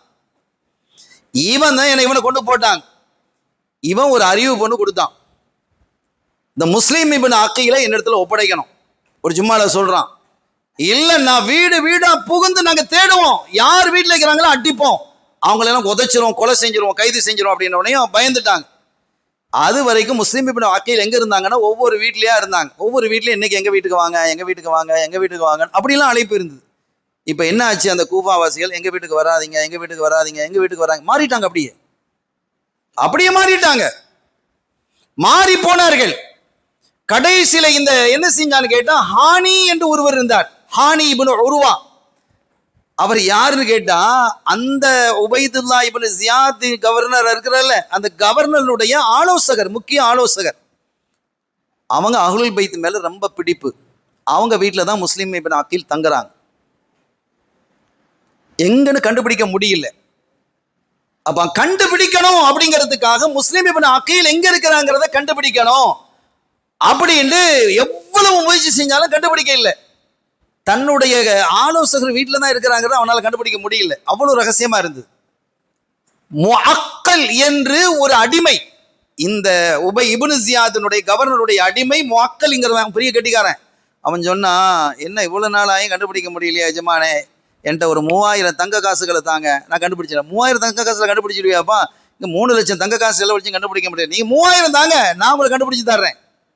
அந்த 3000 தங்க காசுகளை வாங்கி கொண்டு வேறு வேடம் போட்டுக்கொண்டு ஒவ்வொரு பள்ளியாக பார்த்து ஒரு நாள் இஷாவில ஒரு பள்ளியில வந்து அப்படி பார்த்துருக்கான், ஒரு இபாதத்துல இருக்கிறாரு. அப்படியே ஆட்களை எல்லாம் பார்த்து அந்த முகத்தை பார்த்து அகத்தில் உள்ளது முகத்துல தெரியுங்கிறது இல்லையா, இவன் கண்டுபிடிக்கல கெட்டிக்காரன், ஒரு ஆளை பார்த்து பிடிச்சிக்கிட்டான், இவர் தான் சரியான ஆள் என்று. எல்லாம் அவர் தொழுகை எல்லாம் இபாதத்து முடிஞ்சு எலும்பு அவர் தனியாக உட்கார்ந்து இபாதத்தில் இருக்கிறார். அவர்கிட்ட போய் சொன்னாரு, பெரியவங்களே, நான் வெளியூர்ல இருந்து வர்றேன், முஸ்லிம் இப்னு அகீல் இங்கே தானே இருக்காங்களாம், அவங்கள சந்திக்கணும், அவங்ககிட்ட பையத்து செய்யணும், ஹுசைன் ரதி இல்லாதவங்களுக்கு பையத்து செய்யணும், அவங்க எங்கே இருக்கிறான்னு காட்டித்தாங்க அப்படின்னு. அட ஏன்ப்பா எங்கிட்ட வந்து கேட்குற, அவங்களுக்கு தெரியும் அவன் இந்த மாதிரி ஆள் அவன் கண்டுபிடிச்சிட்டான். அட எங்கிட்ட வந்து ஏன் கேட்குற, எத்தனை பேர் இருக்கிறாங்க? இல்லை யாரை பார்த்தாலும் நம்பிக்கையில் எனக்கு பயமாக இருக்குது, என்ன இந்த இப்னு ஜியாத் வெட்டி போடுவானோன்னு பயமாக இருக்குது, இப்னு ஜியாத் ஆள் தான் இவன், என்ன வெட்டி போடுவானோன்னு பயமாக இருக்குது, அவனுக்கு தெரிஞ்சிருமோண்டு, உங்களை பார்த்தா ஒரு சாலியான மனிதராக இருக்கிறீங்க, நீங்கள் ரகசியமாக வச்சுக்கிடுவீங்க, நான் 3000 தங்க காசுகளை கொண்டு வந்துக்கிட்ட விரிச்சு காட்டுறான், எனவே இதையெல்லாம் அவங்க கையில் நான் ஒப்படைக்கணும். யார் கையில்? 3000 தங்க காசுங்கிறது பெரிய தொகை, அதை நான் என்ன செய்யணும், முஸ்லிம் இப்னு அகீல் அவங்க கையில் ஒப்படைக்கணும், எனக்கு காட்டி தாங்கன்னு சொல்லி ரொம்ப கெஞ்சி அழுகுறான், காலை பிடிச்சிட்டு நீங்க எனக்கு காட்டி தந்துருங்க. இவங்க இறங்கிட்டாங்க. நாளை காலையில் சுபுவுக்கு நீ வா, நான் என்ன செய்வேன், நான் முடிஞ்சு தொழுகை முடிஞ்சு நான் அப்படி போகும்போது எனக்கு கொஞ்சம் கேப் விட்டு எனக்கு பின்னாலேயே வா, நான் அந்த வீடு வரும்போது அப்படி கையை காட்டிட்டு நான் போயிடுவேன். நடந்தது. உள்ள போனா அங்க பார்த்தா யாருடைய வீடு? இப்னு ஜியாதினுடைய கவர்னரினுடைய பர்சனல் செக்ரட்டரியுடைய வீடு. அடே நமக்கு எதிரி நமக்குள்ளேயே தான் இருக்கிறான் அப்படிங்கிறத பார்த்துட்டு இவன் நேராக கூட்டாரு. அவங்க நேராக போய் முஸ்லிம் இப்னு அகீலை சந்திச்சாங்க, கொடுத்தாங்க, எல்லாம் நடந்தது. அப்படி நடந்து முடிந்ததற்கு பிறகு எல்லாம் அவங்க கையை முத்தி காலை முத்தி அந்த காசையெல்லாம் கையில கொடுத்துட்டு அவன் என்ன பெருசா சொல்லிட்டு என்ன செஞ்சிட்டான், வந்துட்டான். நிறைய விஷயம் வந்து அவர் இருக்கிற இடத்த கண்டுபிடிச்சிட்டேன், கவர்னரு இப்னு ஜியாத் வேற எங்கும் இல்லை, உங்க ஆலோசகர் இருக்கிறாரு ஹானி இப்னு உருவா, அவர்கிட்ட தான் அவர் இருக்கிறார், அவர் வீட்டில் தான் இருக்கிறார். திகைச்சிட்டார், என்னப்பா சொல்ற? ஆமா, ஹானி இப்னு உருவா கூப்பிடுங்க. ஹானி இப்னு உருவா, முஸ்லீம் உங்க வீட்டில் இருக்கிறாரு, எங்க வீட்டில் இல்லை. உன் வீட்டில் தான் இருக்கிறாரு, என் வீட்டில் இல்லை. உன் வீட்டில் இருக்கிறாங்கிறது ஓ வாயில சொல்றேன். கையை தட்டினா மக்களை வந்தான், இவனை தெரியுமா? அப்பதான் விளங்கிச்சு, நேத்து இவன் வந்து நயவஞ்சக தலைமையில் ஆடி இருக்கிறான். அடிச்சாரு, கையில கட்டாரி இருந்து கட்டாரியால உருவாவினுடைய அந்த ஹானி இப்னு உருவாவுடைய தலையில அடித்தார். அவர் கொல்லப்பட்டு விட்டார் என்ற செய்தி வெளியே போன போது முஸ்லிம் இப்னு அகீல் ரலியல்லாஹு தஆலா என்ன செஞ்சாங்க, ஒரு படையை திரட்டினாங்க. மக்கள் திரண்டு வந்தாங்க, 4000 பேர் வந்தாங்க, வந்து நின்றாங்க. அப்போ அவன் சொன்னா, இப்னு ஜியாத், என்ன ஹுசைனுக்கு சப்போர்ட்டா வந்திருக்கிறீங்களோ, அந்த குடும்பத்தை சேர்ந்தவர் முஸ்லீம் நீ வந்திருக்கிறியா? ஆனா இன்னைக்கு பெரிய படை அவன்கிட்ட இல்ல, பெரும் படை. மக்களே, கூஃபா மக்களே, பெரிய படையை யஸீத் அனுப்புகிறார். அவர் வந்த துவம்சம் செஞ்சிருவோம், வீடு வீடா புகுந்து அடிப்போம். யார் இவரை விட்டுட்டு ஓடுறாங்களோ அவர்களுக்கெல்லாம் சன்மானம் தருவோம், ஓட்டுக்கு காசு தருவோங்கிற மாதிரி சன்மானங்கள் தருவோம். நாங்க எல்லாத்துக்கும் நாங்க சன்மானம் தருவோம், அரசு பதவி தருவோம், அது தருவோம், இது தருவோம். நீங்க எங்க பக்கத்துல வந்துருங்க, எங்க பக்கத்துல வந்துட்டா நான் என்ன செஞ்சு 4000 பேர் இருந்தாங்க. திரும்பி பார்க்கறாங்க, 30 பேர் இருக்கிறான். எத்தனை பேர் ஓடிட்டான் பாருங்க, வெறும் 30 பேர் இருந்தான். அவங்க பார்த்தாங்க இது பெரிய ஆபத்துன்னா அவங்களும் போயிட்டாங்க. ஒரு வீட்டில் போய் என்ன செஞ்சாங்க, எந்த வீட்லையும் ஒரு வீட்டையும் வாங்குற வீடுனா வராதிங்க ஒரு வீட்டையும் கதவை சாத்துனாங்க. அல் கூஃபி, அரபியில் சொல்லுவோம் ஒரு பழமொழி, அல் கூஃபி லா யூஃபி, கூஃபாக்காரன் வாக்களித்தால் நிறைவேற்ற மாட்டான். இதை நம்பி இவங்க கடிதம் ஏற்கனவே வந்துருச்சு இல்லையா, அதை நம்பி ஹுசைன் ரலியல்லாஹு அன்ஹு புறப்பட்டு வந்துட்டாங்க. இங்க பிலால் ஒரு இருந்தார், பிலால் ரலியல்லாஹு அன்ஹு இல்ல, அவங்களாம் வஃபாத்தானதுக்கு பின்னால் நடந்த நிகழ்வு. பிலால் ஒருத்தர் இருந்தார் அந்த கூஃபால, அவருடைய வீட்டை போய் தட்டினாங்க. அவங்க அம்மா திறக்கிறாங்க, பிலால் இல்ல. திறந்தா, நீங்க யார்? முஸ்லிம் இப்னு அகீலா, ரசூலுல்லாஹ் விட்டு பிள்ளையாச்சே, நீங்க எங்க வீட்டுக்கு வாங்க வாங்க, நாங்க எங்க வீட்டுல வச்சுக்கிறோம். குடும்பத்துல ஒரு வீட்டுல ஓரமா வச்சிருந்தாங்க. பிலால் வந்த போது உம்மா வந்து ஒரு வீட்டு அது ஒரு ரூமுக்குள்ள, அந்த ரூமை யூஸ் பண்றது இல்லை, அடிக்கடி அந்த ரூமுக்குள்ள போறாங்களே, என்னமா அங்க வச்சிருக்க? அதெல்லாம் ஒண்ணும் இல்லை, அதெல்லாம் நீ போக கூடாது. நான் போவேன். போய் பார்த்தா முஸ்லிம் இப்னு அகீல் இருக்கிறாங்க. ஆஹா, பெரிய வம்பா போச்சு. நேர போய் சொல்லி கொடுத்துட்டான். யார்கிட்ட சொல்லி கொடுத்துட்டான்? எனக்கு எங்க இருக்கிறார் என்று அறிவித்தால் அதற்கு பரிசு தருவேன். நான் உபைதுல்லா இப்னு ஜியாத் 30 வீரர்களை அனுப்பினான். 50 வீரர்கள் தான் மொத்தமே அவன்கிட்ட இருக்கிறாங்க. இப்போ ஆனா படம் வந்துட்டு இருக்கு. அந்த 30 பேரும் உள்ளே வந்து துவம்சம் செய்தார்கள். அவர்களை அடித்து சின்ன பின்னமாக ஆனாலும் போராடினாங்க. முஸ்லிம் இப்னு அகீல் ரலியல்லாஹு தஆலா அவர்களை அடித்து கழுதையில ஏற்றி சாட்டையால் அடித்து சட்டையை கிழித்து தெரு வழியாக கொண்டு போகும் பொழுது பையத்து செய்தவர்கள்லாம் முன்னால் வரிசையா நிற்கிறாங்க. கொஞ்சம் யோசிச்சு பாருங்க, எவ்வளவு பெரிய அநியாயம். இதெல்லாம் அவங்கெல்லாம் புறப்பட்டு வந்ததற்கு பிறகுதான் அவங்களுக்கு தெரியுது. யாருக்கு? செய்தனா ஹுசைன் ரலியல்லாஹு அன்ஹு கர்பலா வந்து சேர்ந்திருக்கிறாங்க. இதற்கிடையில உமர் இப்னு சாத் என்பவனை தலைமையாக்கி ஒரு படையை என்ன செஞ்சாங்க, அனுப்புனாங்க. கர்பலா வந்து சேர்ந்திருக்கிறாங்க. மஸ்முஹாதிஹில் அர்த், அவங்க கேட்குறாங்க ஹுசைன் ரலியல்லாஹு அன்ஹு இந்த பூமியினுடைய பெயர் என்னன்னு கேட்குறாங்க. கர்பலா. ஃபகால கர்புன் வ பலாஉன், இது கஷ்டமும் சோதனையும் உள்ள பூமி என்று சொன்னாங்க. கடைசியில அந்த 10ஆம் நாள் நடந்த நிகழ்வு இருக்கிறதே ரொம்ப ரொம்ப ரொம்ப வலி மிகுந்த நிகழ்வு. 72 வீரர்கள் தான் இருக்கிறாங்க. இங்கே 5000த்துக்கும் மேற்பட்ட வீரர்கள் இருக்கிறாங்க. 72 பேருக்கும் 5000க்கு சம்மந்தம் இருக்கா? இப்படிலாம் நடந்தது. ஒரு கொடுமையான வேதனையான செய்திகள் அங்கே நிறைய நடந்தது. ஒவ்வொரு தலைவர்களாக அந்த 72 பேர்ல ஒவ்வொரு பேரா வந்து அந்த சண்டை போட்டாங்க. சண்டை போட்டு ஷஹீதானாங்க. பக்கத்துல யூப்ரட்டிஸ் நதி, இவங்களுக்கு தண்ணீர் தாகம். அந்த போய் என்ன செஞ்சாங்க, தண்ணி அள்ளி என்ன செஞ்சாங்க, குடிக்கிறாங்க. குடிக்கும் போது ஒருத்தன் என்ன செஞ்சான், அம்பு எய்த, அவனுடைய பேர்கள்லாம் பதிவாக்கி வச்சிருக்கிறேன். அம்பு எய்த போது இந்த கன்னத்துல வந்து குத்திச்சு, அதெல்லாம் ரத்தம் ஆயிடுச்சு. அந்த தண்ணி அப்படியே கீழே விட்டுட்டாங்க. இதுல ஒரு பெரிய வேதனை என்னன்னா, அந்த கர்பலாவினுடைய இதுல இரத்த கரையோட ஹுசைன் ரலியல்லாஹு அன்ஹு அவர்கள் நிற்கும் போது பெண்கள் இருக்கக்கூடிய பகுதி இந்த கூடாரம் இருக்கு, அதுல இருந்து ஒரு அலறல் சத்தம் கேட்குது. என்ன அலறல் சத்தம்னு கேட்டா, அந்த நிலையிலும் ஒரு பெண்ணுக்கு பிரசவம் நடந்தது. ஒரு குழந்தை பிரசவிச்சிச்சு. அந்த குழந்தையை அந்த நேரத்துல தூக்கி கொண்டு வந்து ஹுசைன் ரலியல்லாஹு அன்ஹுடைய கையில கொடுக்குறாங்க. அந்த நிலையிலும் 5000 பேர் நிற்கிறான், தன்னந்தனியா நிற்கிறாங்க. அந்த கையில் இரத்தக்கரையோடு நிற்கிறாங்க. கையில் வச்சுக்கிட்டு காதில் பாங்கி காமத்தை சொல்லி ஊதி அதுக்கு பேரும் வச்சு முடியும் போது எங்கிருந்தோ வந்து ஒரு அம்பு நேராக குழந்தையினுடைய குரல் வழியிலே நுழைந்தது. அப்படி அந்த குழந்தை அந்த இடத்திலே ஷஹீதானது. ஹுசைன் ரலியல்லாஹு அன்ஹு சொன்னாங்க, என்னுடைய அருமை பிள்ளையே, சாலிஹ் அலைஹிஸ்ஸலாம் அவர்களுடைய ஒட்டகத்தினை விட நீ சிறந்தவன். அது தனி ஒரு வரலாறு, குர்ஆன் பேசும். அதற்கு பிறகு பலரும் சூழ்ந்து ஷிம்ர் இப்னு ஜௌஷான், இவன் தான் என்ன செய்தான், ஹுசைன் ரலியல்லாஹு அன்ஹு அவர்களை நேராக என்ன செஞ்சான், ஒரு ஈட்டி இருந்து கழுத்துல வந்து என்ன செய்து நுழைந்தது. அதற்கு பிறகு அவங்க என்ன செஞ்சாங்க, அந்த இடத்துல ஷஹீதானாங்க. அவர்களுடைய தலையை வெட்டி கொண்டு போய் இப்னு ஜியாதனுடைய சபையில கொண்டு வந்து வச்சான். அவங்கள மட்டுமல்ல, 72 பேருடைய தலைகளையும் கொண்டு வந்து வச்சான். அருமையான பெருமக்களே, நான் வரலாற்று முழுமைதான் சொல்லலை, பாதியாவும் சொல்லலை, காவாசியும் சொல்லலை, 10ல் 1% சொல்லலை. வரலாறு நீண்ட வரலாறு.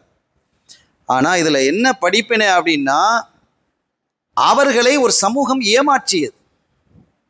கூஃபா என்ற சமூகம் அவர்களை ஏமாற்றியது, நம்ப வைத்து கழுத்தறுத்தது. இன்னொன்று, அவர்கள் புறப்பட்டு வந்தது, யாரை நம்பி அவர்கள் வந்தார்களோ அவர்களுடைய பிரச்சனையை தீர்க்க தான் அவங்க வந்தாங்க. அவர்களுடைய பிரச்சனையை தீர்க்க வந்து ஒரு நீதியான, அழகான, சிறப்பான ஒரு ஆட்சியை இந்த வையத்திலே தர வேண்டும் என்ற சிந்தனையில் வந்தவர்களை இப்படிலாம் நடந்தாங்க. ஆனால் இதற்கான முழு பொறுப்பையும் ஏற்க வேண்டியது யார்? அவர் நேரா வந்து செய்து கொள்ளணுங்கிறது இல்லை. அவருடைய கட்டுப்பாட்டு தான் ராணுவம் இருக்கு. ராணுவம் இதை செய்கிறதா இல்லையா? கவர்னர் இதை செய்கிறாரா இல்லையா? எனவே இதற்கான பொறுப்பேற்க வேண்டியவர் யார் என்றால் யசீத் என்பதில் வேறு கருத்து இருக்கக்கூடாது, முடியாது. அவருக்கான பிரச்சனை என்னங்கிறது அவர் அல்லாஹ்ட்ட பார்த்துக்கிட்டோம், நாம தீர்மானிக்கிறது இல்லை, அது அல்லாஹ் தீர்மானிப்பான். ஆனால் ஒரு அற்புதமான குழந்தையாக இருக்கும்போது ஸல்லல்லாஹு அலைஹி வஸல்லம் அவர்களால் பாராட்டப்பட்ட இந்த முசீபத்து பிடிச்ச இந்த இப்னு ஜியாத் இன்னொன்று செஞ்சான். ஒரு கட்டத்தில் அந்த 72 பேர் தலையும் வைக்கப்பட்டிருக்குல்ல, இவங்க ஒன்று 73, கையில் ஒரு பெரம்பு வச்சிருந்தான், குச்சி. அதை வச்சு அந்த வெறும் பாருங்க, அந்த உதட்டில் தட்டுறான். ஹுசைனே, இந்த வாயால் தானே இவ்வளவு பெரிய பிரச்சனை வந்ததுன்னு தட்டுறான். அந்த இடத்துல ஒரு ஸைத் இப்னு அர்கம், ஒரு சஹாபி அன்னைக்கு வர்றாங்க. அங்க அவனோட எதிர்த்து இப்னு ஜியாத் எதிர்த்து பேச முடியாது. அந்த இடத்துல இது காட்சியை பார்க்கறாங்க. அடே மல்ஊனே, சபிக்கப்பட்டவனே, எந்த அதரத்தை நீ தட்டுகிறாய், எந்த இதழை நீ தட்டுகிறாய்? நான் கண்ணால் பார்த்திருக்கிறேன். ஸைத் இப்னு அர்கம் சொன்னா ஸல்லல்லாஹு அலைஹி வஸல்லம் அர்கம் வீட்டில் தங்கி இருந்தாங்களா, அவருடைய மகன் ஸைத்.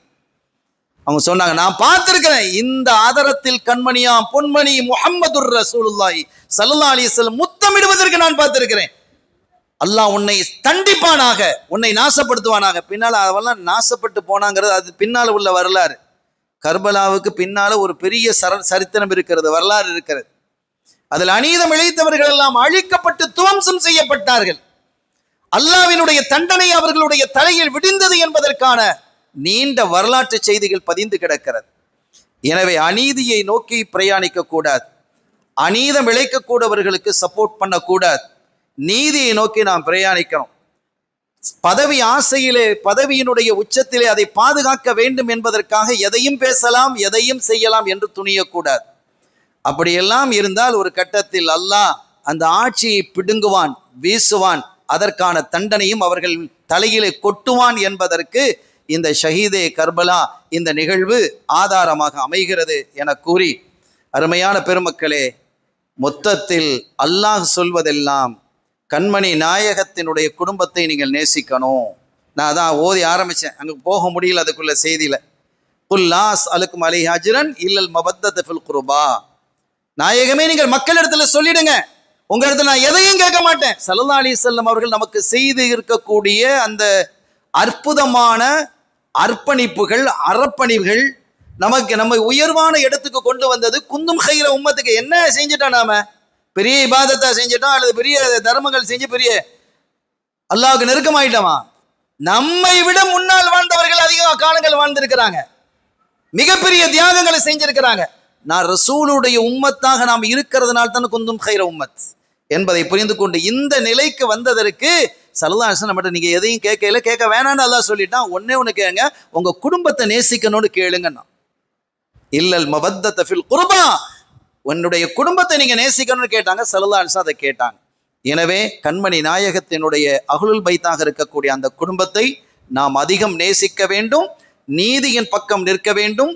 ஆசைகளிலும் அபிலாஷைகளிலும் இச்சைகளிலும் மூழ்கி நம்முடைய எதிர்காலத்தை பாழ்படுத்தி விடக்கூடாது என்று இந்த அற்புத வரலாறு நமக்கு பாடம் புகட்டுகிறது. இந்த பாடத்தின் வழியில் நின்று நாம் வாழ்வோமாக. அல்லாஹ் தௌஃபீக் செய்வானாக, இந்த மஜ்லிஸை கபூல் செய்வானாக. கண்மணியாம் பொன்மணி முஹம்மதுர் ரசூலுல்லாஹி ஸல்லல்லாஹு அலைஹி வஸல்லம் அவர்களுடைய விருப்பமிக்க உம்மத்தாக அல்லாஹ் என்னையும் உங்களையும் நம்மை சார்ந்தவர்களையும் ஆக்கி அருள்பாலிப்பானாக. இந்த சபையை ஏற்றுக்கொண்டு இந்த மஜ்லிஸுக்கு வருகை தந்தவர்கள், இதற்கு துணை நின்றவர்கள், பொருளாதாரத்தில் உதவியவர்கள் என்று எல்லாரையும் அல்லாஹ் அங்கீகரிப்பானாக, பொருந்திக் கொள்வானாக. பிஹக்கி ஹபீபிஹி ஸல்லல்லாஹு அலைஹி வஸல்லம். எல்லாம் வல்ல அல்லாஹ்வின் அருளையும் ஸல்லல்லாஹு அலைஹி வஸல்லம் ஷஃபாத்தையும் பெறுவோமாக. வாய்ப்பளித்தமைக்கு நன்றியோ. ஆகிரு தாவானா அல்ஹம்துலில்லாஹி ரப்பில் ஆலமீன். வஸ்ஸலாமு அலைக்கும் வரஹ்மத்துல்லாஹி வபரகாத்துஹு.